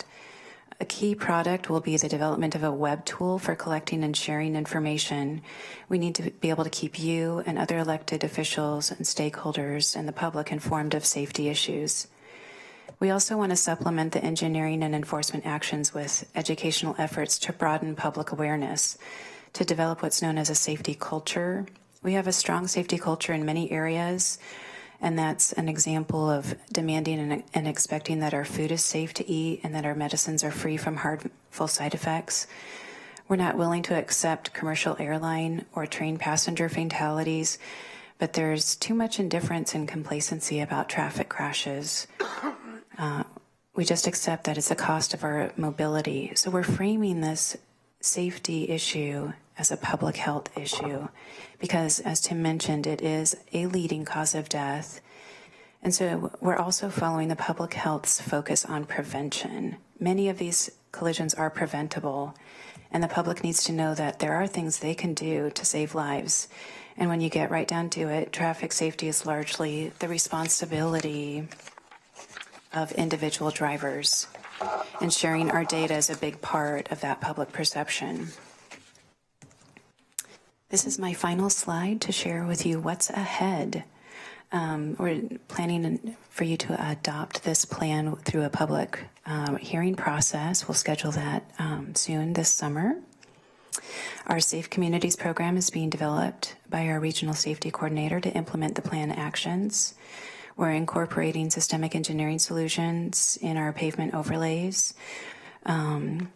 Tim's developing a crash investigation team to include Public Works, Public Health, and Lane County Sheriff's staff. And we're continuing to pursue some state funding for safety efforts. An example is there's some money available from ODOT Safety to provide some graphic support and literature printing costs so we can educate people about drunk driving. We're working with regional safety partners to acquire additional speed feedback signs with some ODOT funding. And this summer, I'll be pursuing all roads transportation safety funding.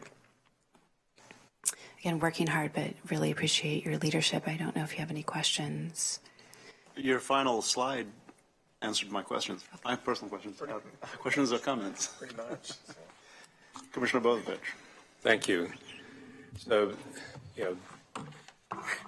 most of the staff knows this is something I've been involved with for a while, particularly after we had the 10 deaths in 12 months on Highway 126 West, and led that safety task force, which led me to the conclusion that almost all those deaths and the serious injuries on 126 over the last 10 years that we pulled data for in that task force were lane departures due to driver behaviors.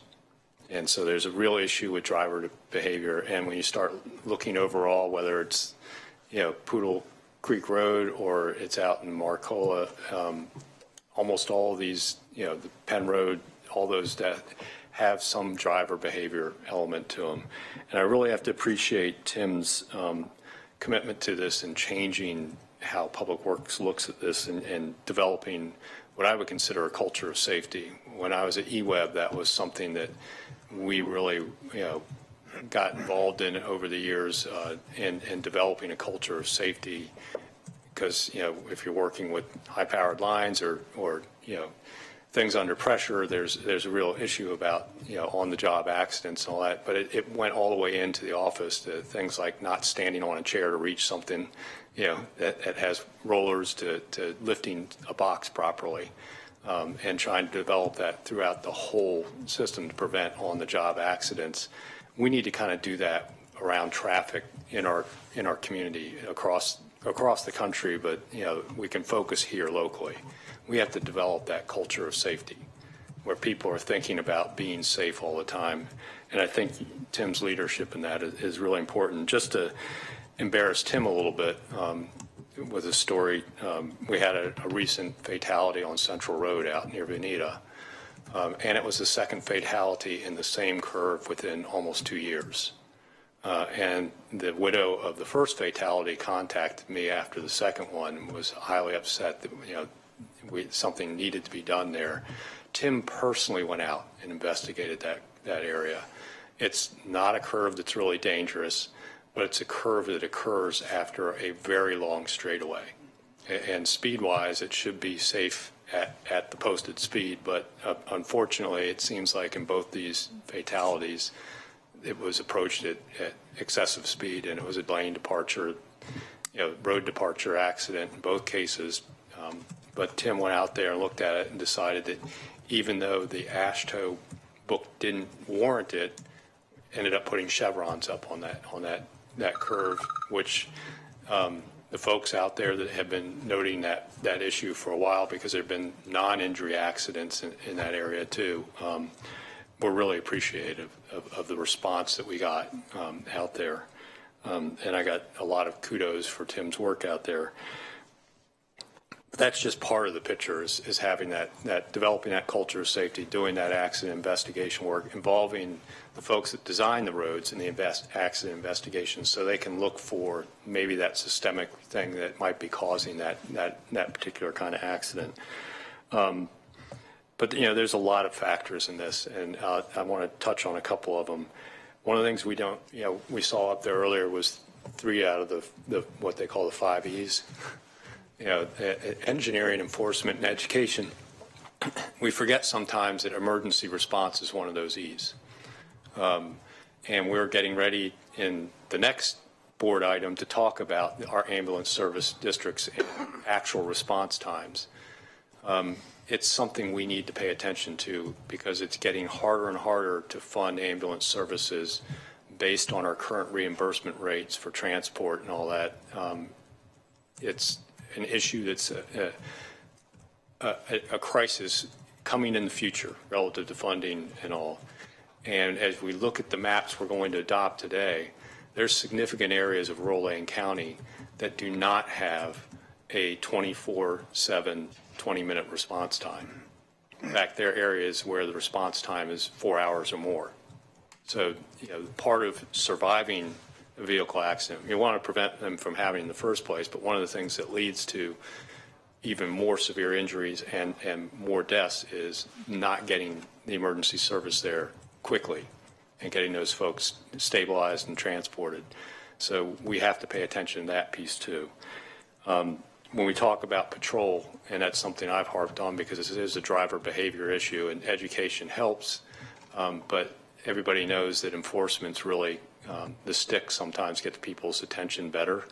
When we look at when SRS ended and the lack of rural patrol across the state, not just in Lane County, Josephine has virtually zero. At least we've got 24/7 minimal coverage. Those 2,000 plus tickets, most of those were written at the scene of an accident, post-accident. And that's the only reason we're over 2,000. That's post-event ticket writing. That's not how we change behaviors. So we really have to do something about our patrol system. And OSP has gone from 600 troopers to 300 over the years, while our population vehicle miles driven has gone up. So it's not just sheriff's patrol, it's also highway patrol that's lacking. So once somebody leaves a city limits and they know there's not a city police force, they kind of know that they're basically safe to speed, unpunished, and other behaviors like texting while driving, DUI, all of that, is enforcement is a big piece of that. So I see one of our strategies there is to apply for grants for additional enforcement. One of the issues, if you talk to the sheriff, or even, particularly if you go to Josephine County or whatever, but for Lane County, is having staff that's available to do the overtime to meet the grant conditions. We're asking so much of our current sheriff staff that we can't even get them. When we do get a grant, sometimes it's hard to fill the slots for the overtime to do the extra enforcement because they're already doing overtime. So it's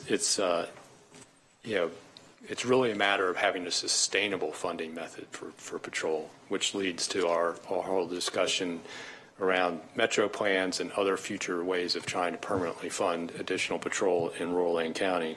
Commissioner Bozovich, we have other commissioners wishing to speak to this 30-minute item. Sure, but I'll just wrap up by saying when it comes to engineering, that's where we need to be solidified in our promotion of a transportation package at the state level and an infrastructure package at the national level.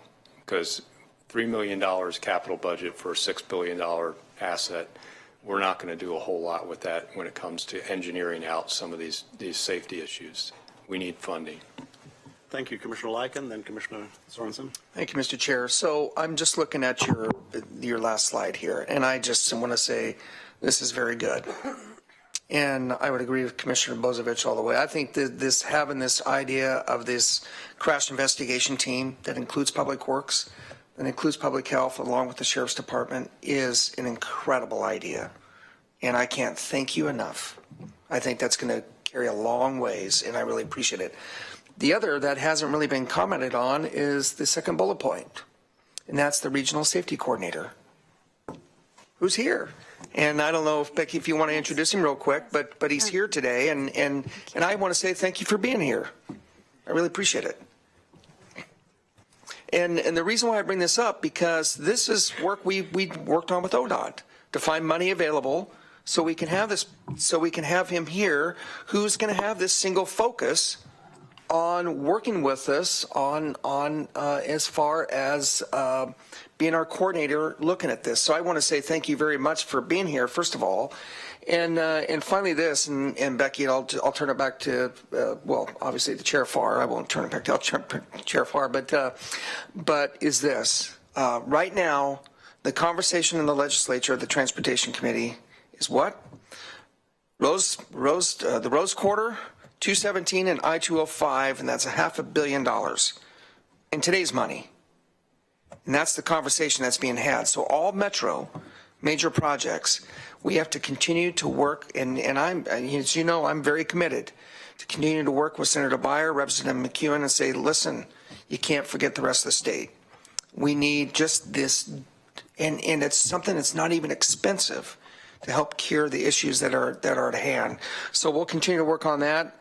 We're cautiously optimistic that we may get a forest management plan moving in the right direction from DC. Cautiously optimistic. We've been saying that now for how many years? I'm not sure, at least a decade. But so we'll continue to work towards that. But I think it's what you have here on the slide.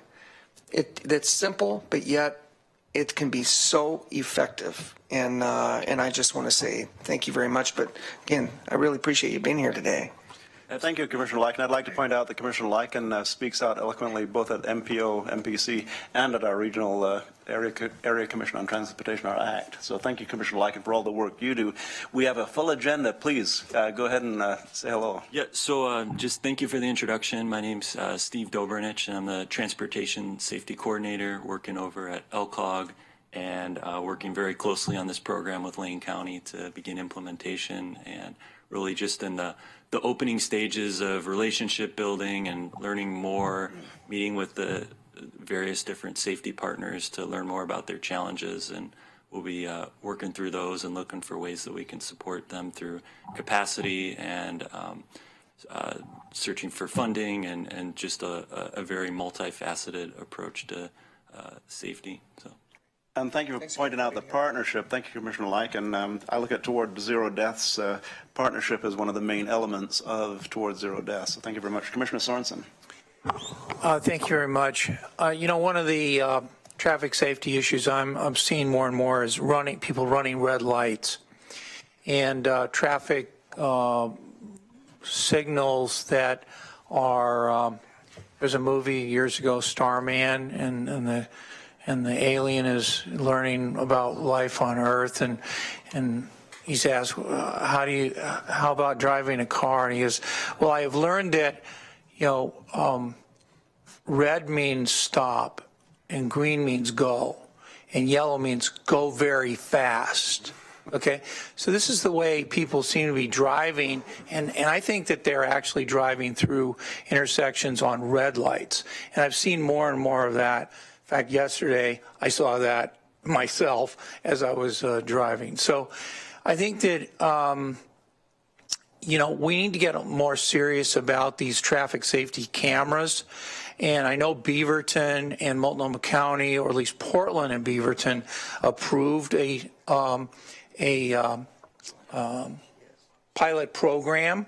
When I was in the Senate on the Transportation Committee, I helped negotiate with the Oregon State Police, Beaverton Police, City of Portland Police, and the American Civil Liberties Union, how to have a traffic enforcement camera, which addresses some of this lack of funding stuff that we often hear from political leaders. Oh, we don't have the funding. By the way, the traffic cameras that were installed in Beaverton and in Portland resulted in more money for enforcement, because it took a while for people to understand that when they would get the ticket from this high resolution photography, they really were going to get the ticket, because the photography was so high quality that the driver's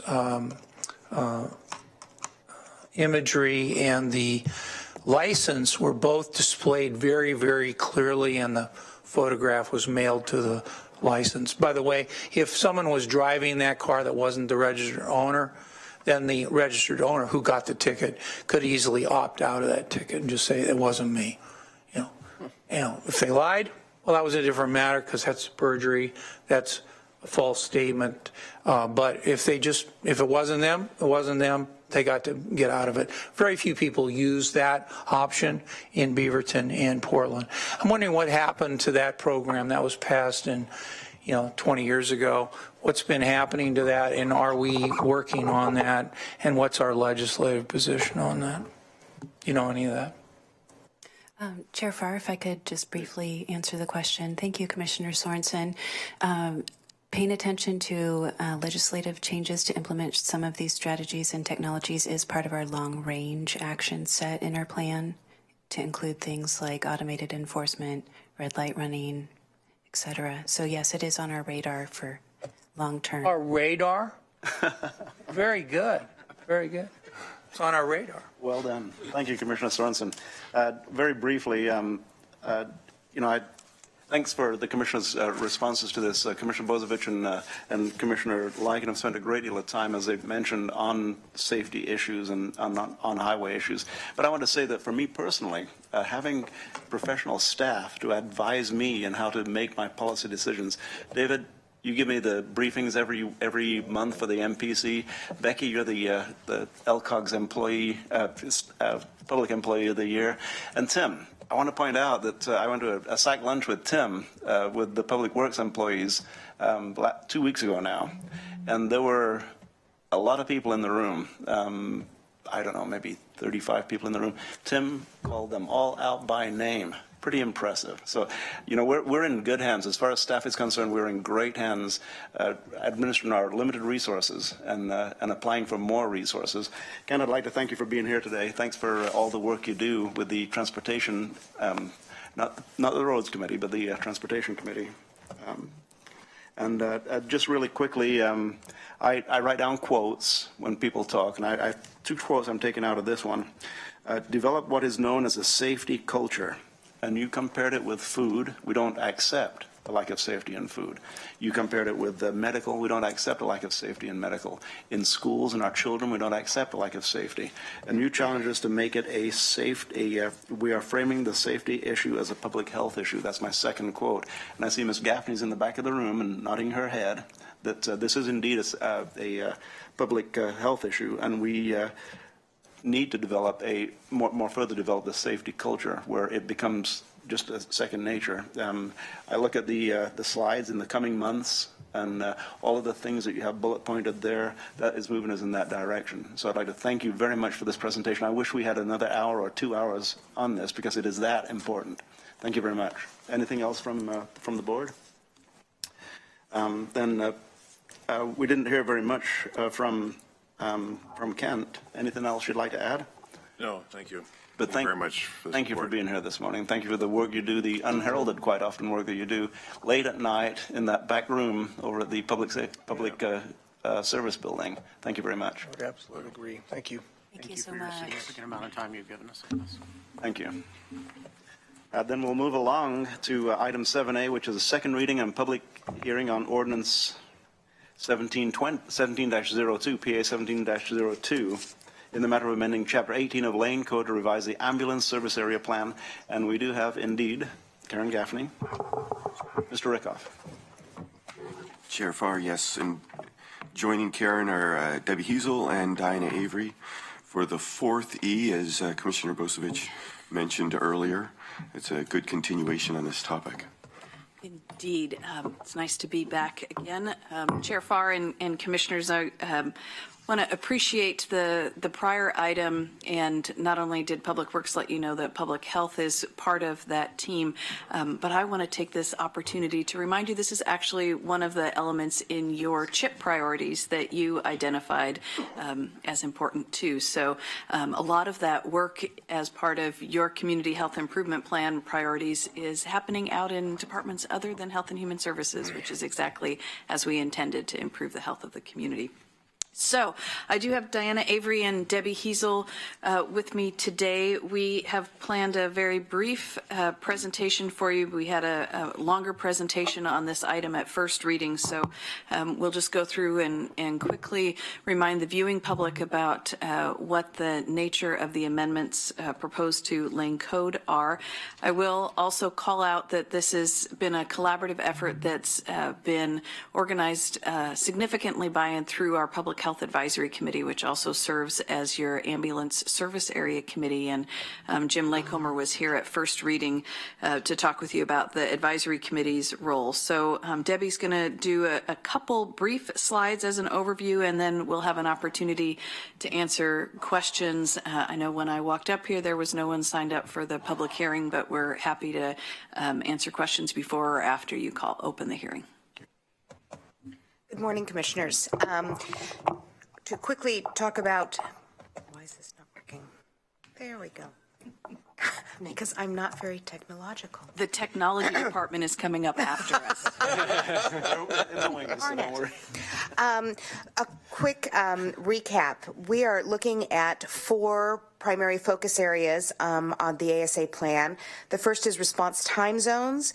And just a reminder, we used actual drive times and GIS mapping to determine those response time zones. We're looking at reporting, and changes in the data gathering will bring us into compliance with state requirements and will allow the ASA committee and the newly formed ASA subcommittee to audit the plan for compliance. We're also looking at the role of the ASA advisory committee. The proposed changes will clarify the role of the Public Health Advisory Committee as your ASA advisory committee, and we are also creating an ASA subcommittee. And this committee is made up of Public Health Advisory Committee members, ASA providers, and PSAP, the Public Safety Answering Point providers. The final area that we're looking at is quality assurance. The proposed changes to the plan will allow the ASA committee to address quality issues in the ASA plan. Now, the real hope and what we really wanted to do today, whoops, I went backwards. There we go. Hopefully it's going to work. We worked with Public Works to map the ASA areas and to come up with this mapping program that we can use. This is Lane County, and as you can see, all of the ASA areas are on there. If we go in a little bit further, you can see all of the fire stations. You can see where all of the medic unit placement is, and all of the response time zones. The dark green is zone 1, light green is zone 2, zone 3, and zone 4. This map is really it's a great way to be able to do this. We can actually go in, and I apologize because we going to Commissioner Bosevich's home? Yeah, I don't know where that is exactly. But we can go in and actually get in on a street level. So members of our committee and members of the public can actually go in and see where their house is in regard to the response time zones, where the medic units are. because not all fire stations have medic units in there. Oh, and now we've slowed way down. See, technology not really my strong suit.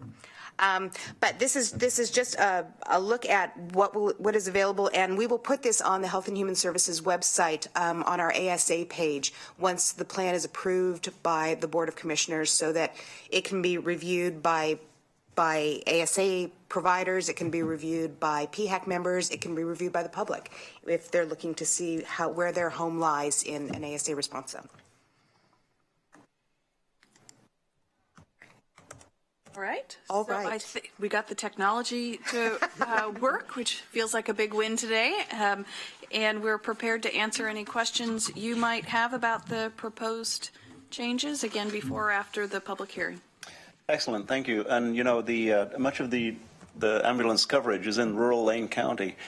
We have one rural county commissioner with us today, which points out the importance of the fact that we do need to have a balance of rural commissioners on this.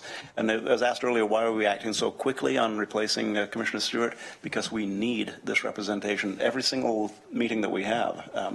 I know that Commissioner Bozovich was on the task force a number of years ago that led to some of the work that came out of the plan that you're putting in front of us today. So I'll call on Commissioner Bozovich.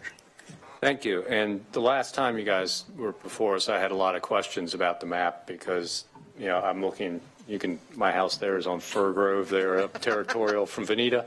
And I'm in that zone that's 45 minutes or less. And I was rather surprised because just down on the other side of 126 is Lane Fire Authority's main fire station, which I know is manned 24/7. with staff, but what I've found out in speaking with Chief Nye and also understanding a little bit more about this mapping is this is the 24/7 response time, and they do not have ambulance staff at their Veneta station, their central station 24/7. Now they do have ambulance staff in that area most of the high peak times. And during times you would normally see response, but there are times of the week that there's not. This is about what's available at any time during the week. So it's somewhat of a worst case scenario for response time because this is basically figuring out where they actually have 24/7 staffing and then where they can reach from those 24/7 staffs. There times during the week where you actually have a much lower response time than this. So as the general public looks at this map, I hope they'll understand that. Part of what I was looking at in that task force at that time, though, was actually the sustainability of funding for ambulance services, which is this map is the current level of 24/7 coverage.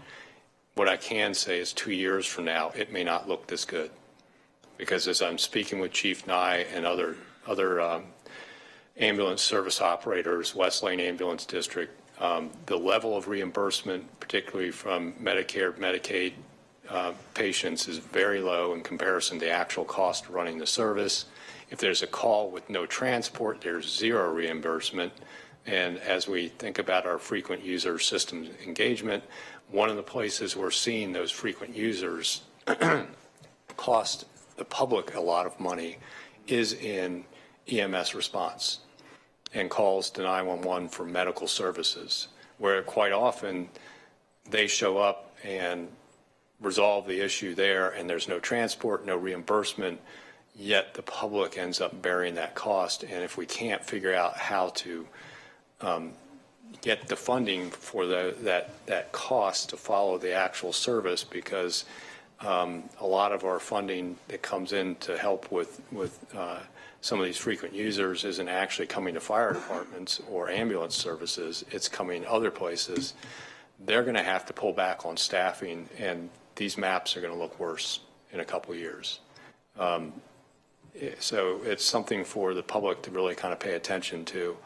And it's one of the reasons why FireMed's becoming popular in the area, because those that do have insurance that are going to reimburse for their transport, the cost has gone up significantly to try and balance that under reimbursement from those other populations. So if you end up, getting an ambulance transport from my area, you better be ready for over a $2,000 bill just from the ambulance. if you're life flighted, you might think about 20,000 for just that quick flight to Sacred Heart Peace Health. It's an issue for our community to deal with in the long run. But I appreciate the work that was done on this after talking with Chief Nye and the collaboration that went into it on the provider's part with public health and with our Public Works GIS folks and our technology guys. It's pretty impressive. I mean, that you guys actually can tell that Richardson Park has 20 minutes or less because they happen to be close to a 24-hour manned station out on Irving Road. But once you kind of make that turn on Territorial, you're beyond the 20 minutes as far as getting out there. So it's a pretty amazing set of mapping that had to be done, and I can't imagine how complex that got to try and work that out and understand the capabilities of the various providers, the travel times, and everything else that went into that trying to figure out that GIS system, and then coming up with a great integrated map that the public can just look at and say, oh, I get it. Hopefully, though, they understand that that's the worst case 24/7 response, that quite often it's better than that. Thank you, Commissioner Bozich. Commissioner Sorensen. Thanks a lot. I really appreciate all the hard work that goes into this. I have some questions about the technological changes. Are we hearing that in urban areas that more and more, because of traffic congestion, that helicopters are part of the planning? Is that happening? I remember years ago I took, in a civil case, I took the deposition of a helicopter pilot, and he explained that part of his work was to work in urban areas where there was such a huge demand for helicopter pilots, Phoenix, LA, in particular, where the freeways are typically clogged and that they don't really rely on ambulances in the sense that we're talking about ambulances. Is that happening here? Because it seems like these distances are getting, and these times are getting so large that there might be some cost savings involved in it. You're getting pizza delivery by drone. Are you getting ASA service areas assisted or not? Thank you. Sorry, I'm not sure what you said. Well, I'm not either. I'm not either. I don't argue with her. My sister. It's interesting to think about that. When I, quite frankly, then backups in the emergency departments, and it gets a little bit more to what Commissioner Bozovich had been talking about in terms of frequent users and being able to really turn around ambulances quickly and get them back out on the road. Certainly, there are providers who use helicopters when people need to be life flighted, but I haven't heard that that's a general practice that people are moving to, which doesn't mean that we won't get there. And I think the maps are interesting. I appreciate that in some cases it's worst case scenario. I think the way I would reframe it is that this clarifies for the public what the expectations are that the board has for the providers. And so when they can do better than this, that's absolutely what everyone in the system wants. But at a minimum, this is what we would expect. And then in these code changes, you're creating an ongoing subcommittee of the Public Health Advisory Committee that will focus specifically on these issues related to ambulances. And so there's an ongoing place for those conversations to happen as a system and for us to come back to you as those changes occur. Now, in the medical service area, we've been hearing more and more about team approach and getting medical social workers involved and getting physicians and nurses and other people. What's going on in the area of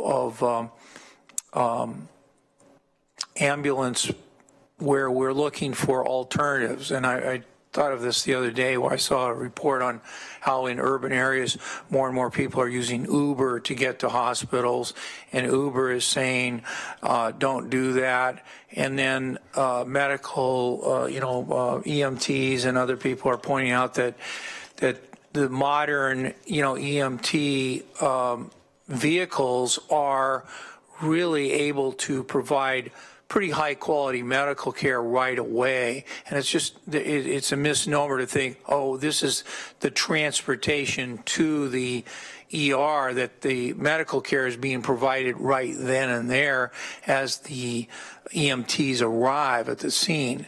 And that's something that's missed when people attempt, as maybe an effort at cost saving, to try to take a taxi or have a relative drive them, or go with these new fangled things like Uber, that's really not even available in Eugene, but maybe available elsewhere. But my point being that we need to educate people about what is the time when you call for the EMTs versus when there's maybe another way to get medical care.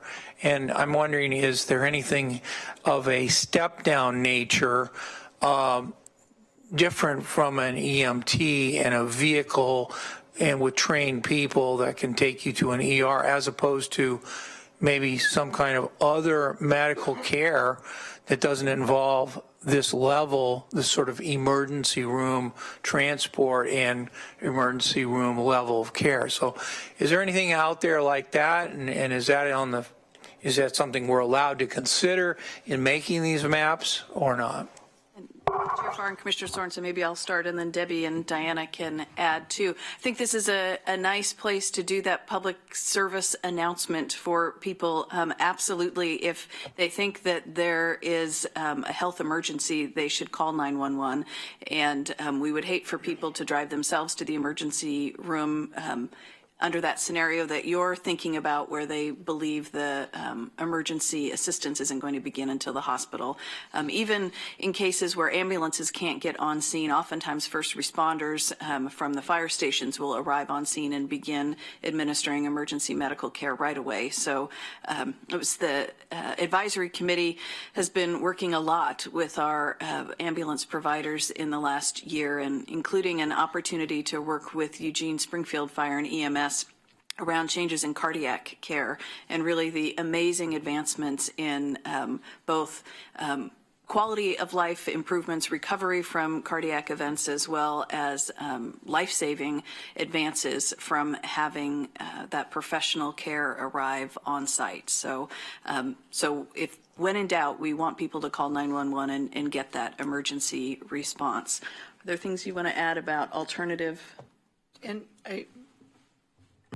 is this on? Yes, it is. Okay.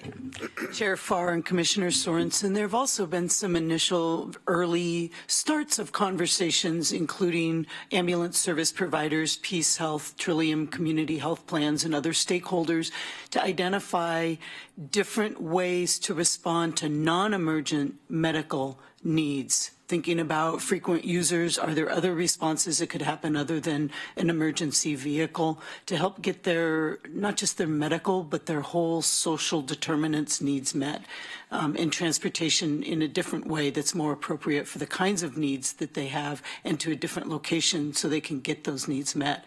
Another update on the code would be allowing, or I think actually a previous update to the code allowed those first responders to be included in the response time if they meet specific criteria and licensing and preparedness. Thank you, Ms. Avery. Further questions, comments? Commissioner Lycan, thank you.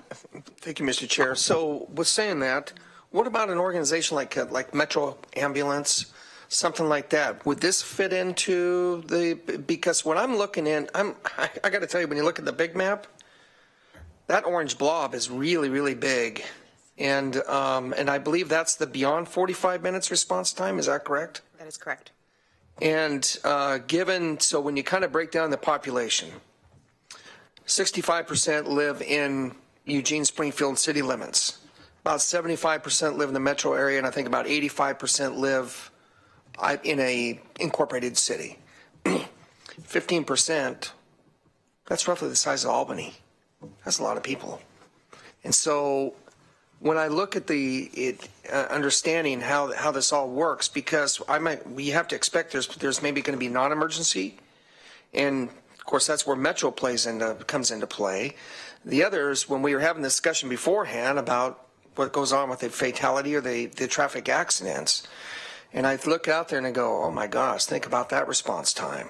You know, how are we going to get them? So I think it was interesting what Commissioner Sorensen was bringing up, because this leads me to a friend of mine who lived in southern Utah. He was a foreman on a cattle ranch, King Ranch, down in southern Utah. Big spread. And you know, sometimes horses, no matter how long you've had them, sometimes will get spooked. And he got a hoof right in the old spleen.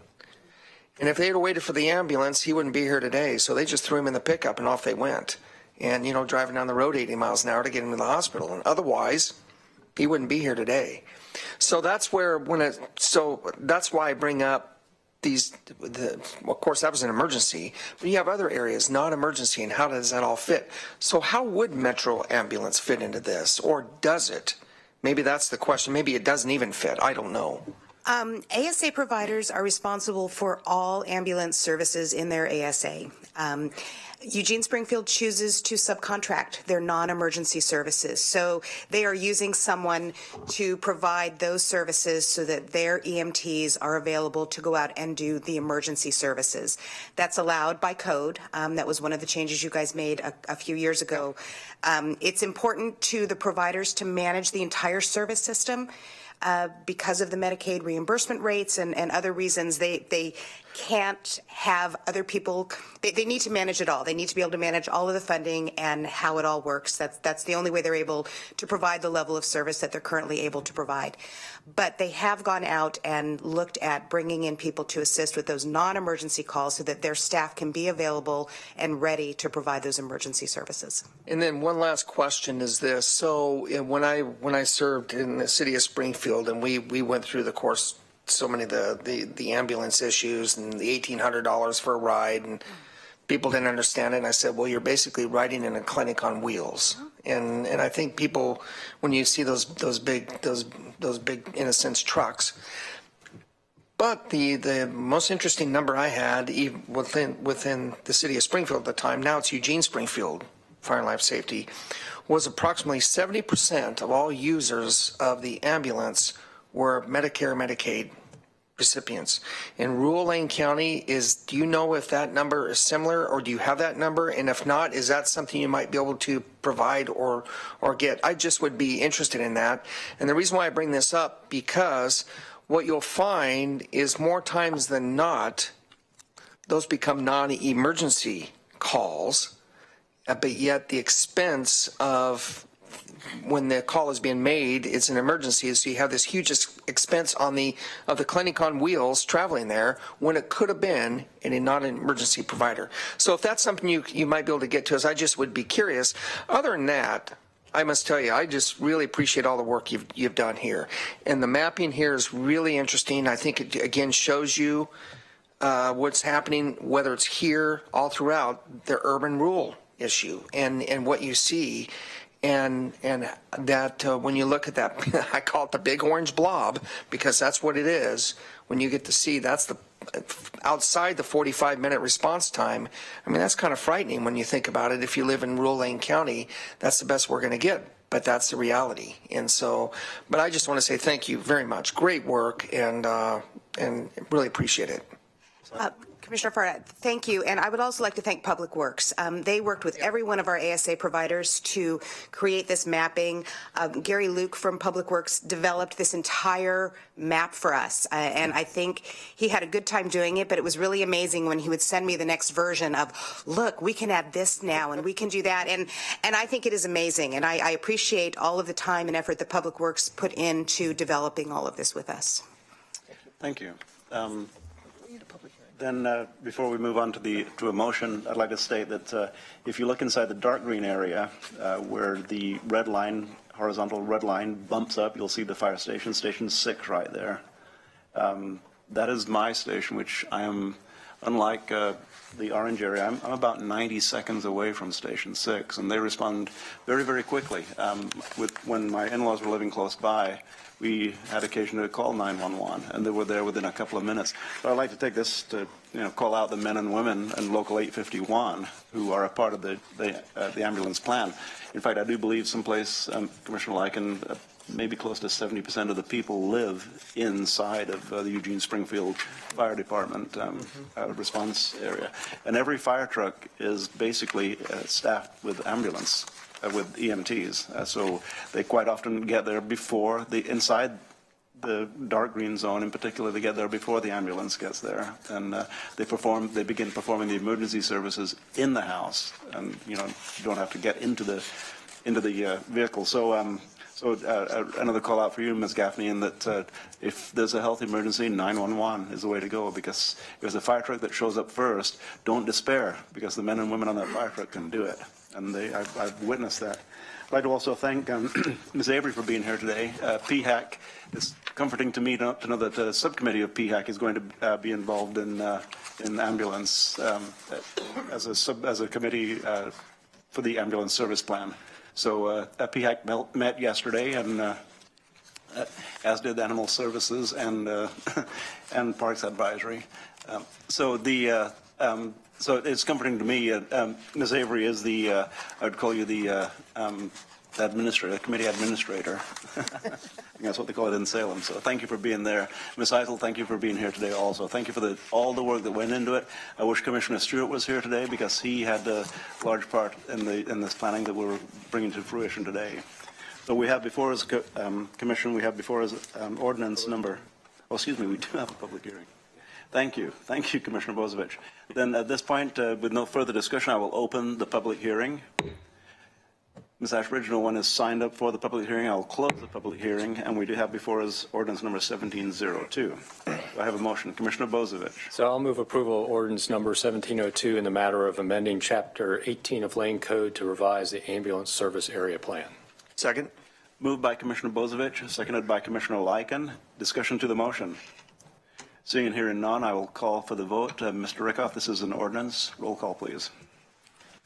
Commissioner Sorensen. Aye. Commissioner Lycan. Aye. Commissioner Bozevich. Aye. Chair Farr. Aye. Passes unanimously 4-0. And I'll restate that we are a commission of 4 today. It's very unusual that I can say passes unanimously 4-0. Thank you. Thank you very much for a great presentation. As with other presentations, I wish we could talk more about it, because getting into the details of the people whose lives depend on the work that you do, that you have done, and the work that we brought to fruition today. Thank you very much. Then we'll move along with Order 1704-11-08. Let's try it again, Mike. In the matter of authorizing approval of a sole source finding and authorizing purchase of a Quantum Corporation integrated disc and tape video storage system. This is pretty exciting. Sounds kind of run on the way I said it, but this is pretty exciting. Please. Thank you. Yeah, thank you, commissioners. It is very exciting. Thank you for your time this morning. I have Cheryl Reedy here, who is our Technology Infrastructure Services Manager. We're here before you to request the authorization to approve a sole source finding, as you just read. That's our request, not to exceed $199,000. The reason we're asking for this is that Technology Services was brought in to assist with a specific problem at the jail to help an overburdened video system deal with expanding requirements for cameras, storage, and responsiveness. Pursuing the traditional solution on the market today, including with our current vendor, would cost nearly $800,000 to meet those needs. As we investigated the nature of this specific video need, we realized we were simultaneously assisting the City of Eugene to solve a similar video storage problem for their evidence storage videos. We also learned of increased video cameras and retention requirements for the Juvenile Justice Center from the state of Oregon, which will max out the current county solution with 90-day retention requirements.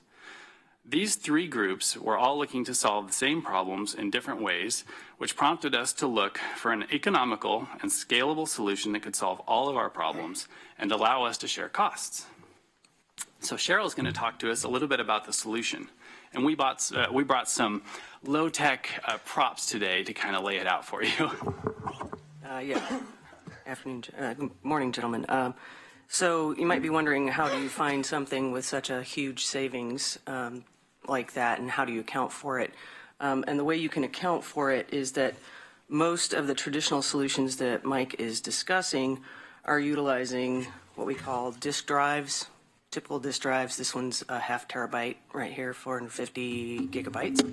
Or they're using solid state drives, and we all know these are the most expensive forms. This is the most expensive form of solid state drive storage, $600 for a 32 gig phone, right? So most solutions are using a combination of solid state and disk, and then transporting to the cloud. My analog. So that's what it looks like.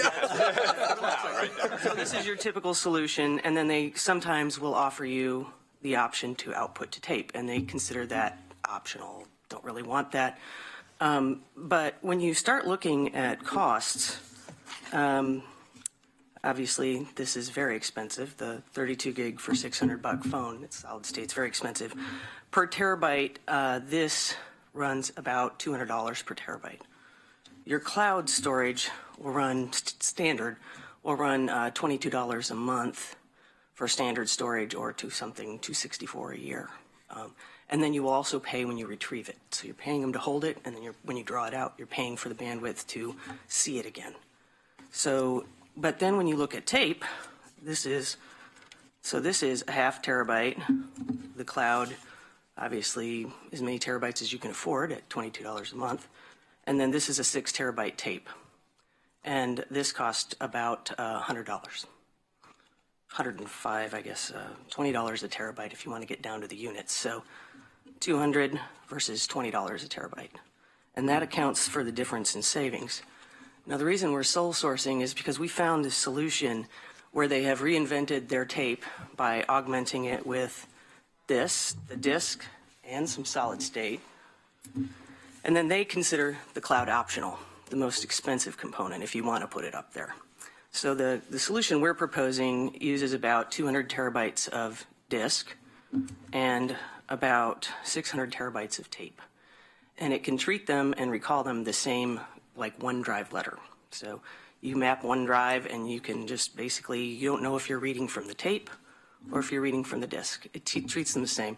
You can also remove the disks and store them on site, and then if somebody needs one and they click on it to see something, you put it back in the library and it'll read it, just like it's in the eDrive that you've mapped to. So the quantum solution that we're looking at is unique because they really only use the most expensive storage for the most immediate need.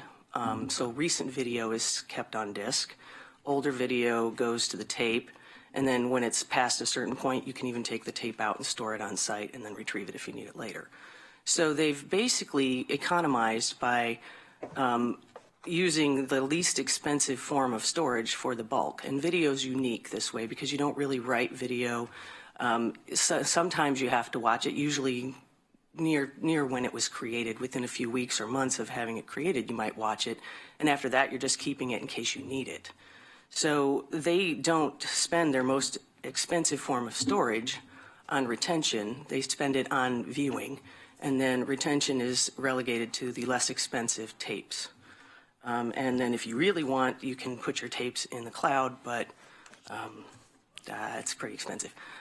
So that's why they are able to offer such a significant savings over an all-digital solution that replicates to the cloud, potentially. And I'm trying to see if I forgot anything else. So that's the beauty of the quantum solution. They have augmented their tape library specialty with digital technology and made the more expensive component the option, replicating to the cloud. And what's really great about this solution is that we use these tapes in our data center now. Tapes, I know they've been around for decades, but they're a reliable, proven technology and, of course, inexpensive as such. And so we're familiar with this technology. We use them today. It's not going away. New things don't always magically replace everything because everything has a different use case and a different need. And so the types of data are so important. My TI-99 had a tape backup. Yeah. And then, so the $199,000 investment in the StorNext solution addresses the immediate needs of our jail system at a cost that's nearly $600,000 less than a traditional solution, as you can see.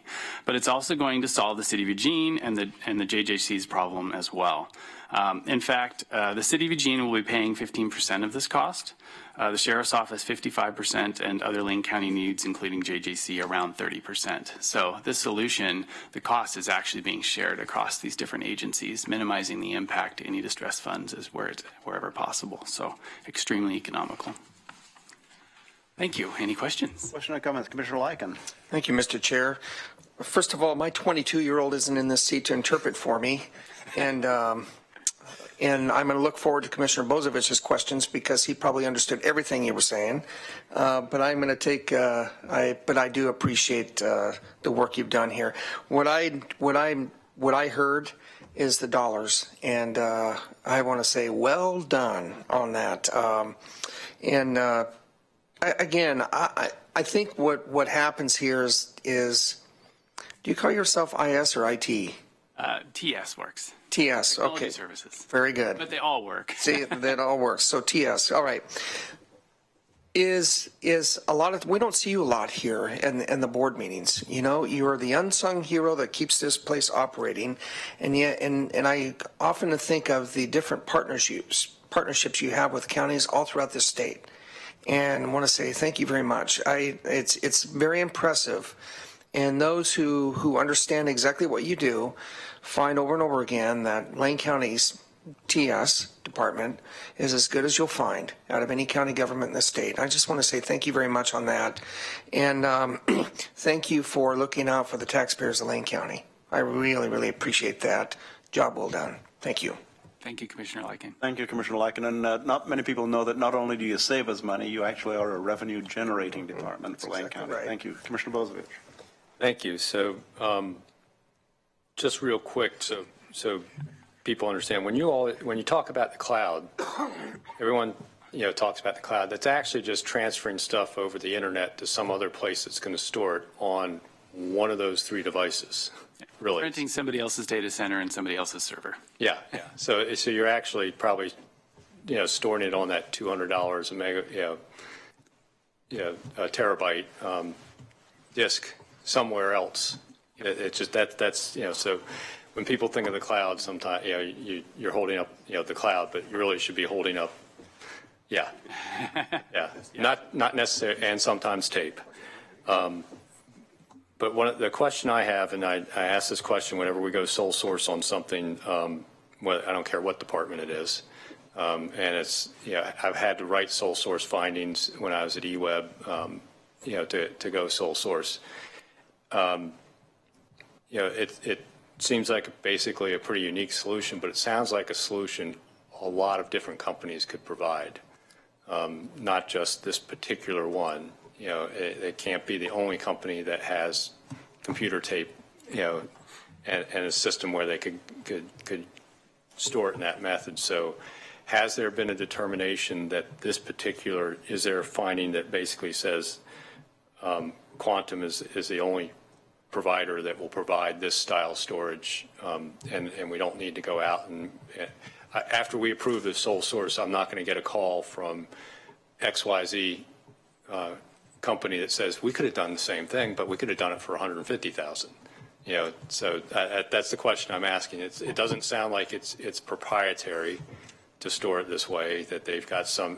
I'm not hearing there's it's trademarked or anything like that. So it doesn't seem like that there couldn't be a competitor out there. But has there been a determination that this is the only people that are offering this particular service at this time?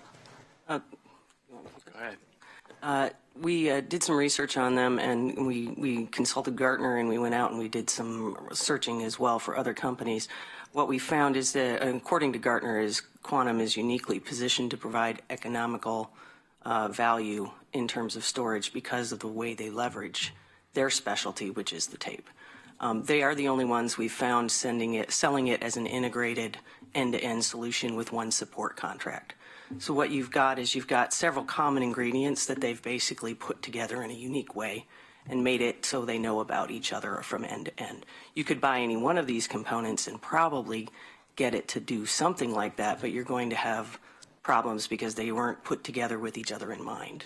Great. And you would have several distinct support agreements as opposed to one support contract. Thank you. Thank you. We've also posted the sole source finding on the website for the required period, so it is out there, and we'll complete, I think, tomorrow. So nothing will go forward until that's complete, but it's out there. 2 days. Thank you for that question, Commissioner Bozievich. Thanks for the answer, the comforting answer. Commissioner Sorensen. I just wanted to comment on your creative use of demonstrative evidence to show us what the cloud looked like and what a tape looked like.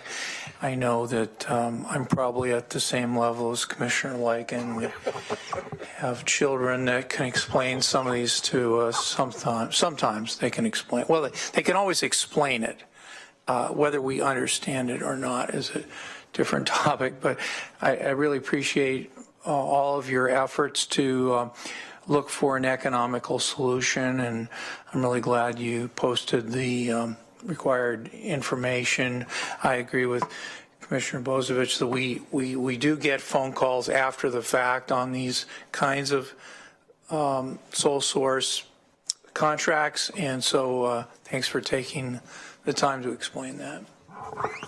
Thank you very much. Great work. I always ask this question when I get IT folks. Can you tell me what this button does? Almost anything you want nowadays.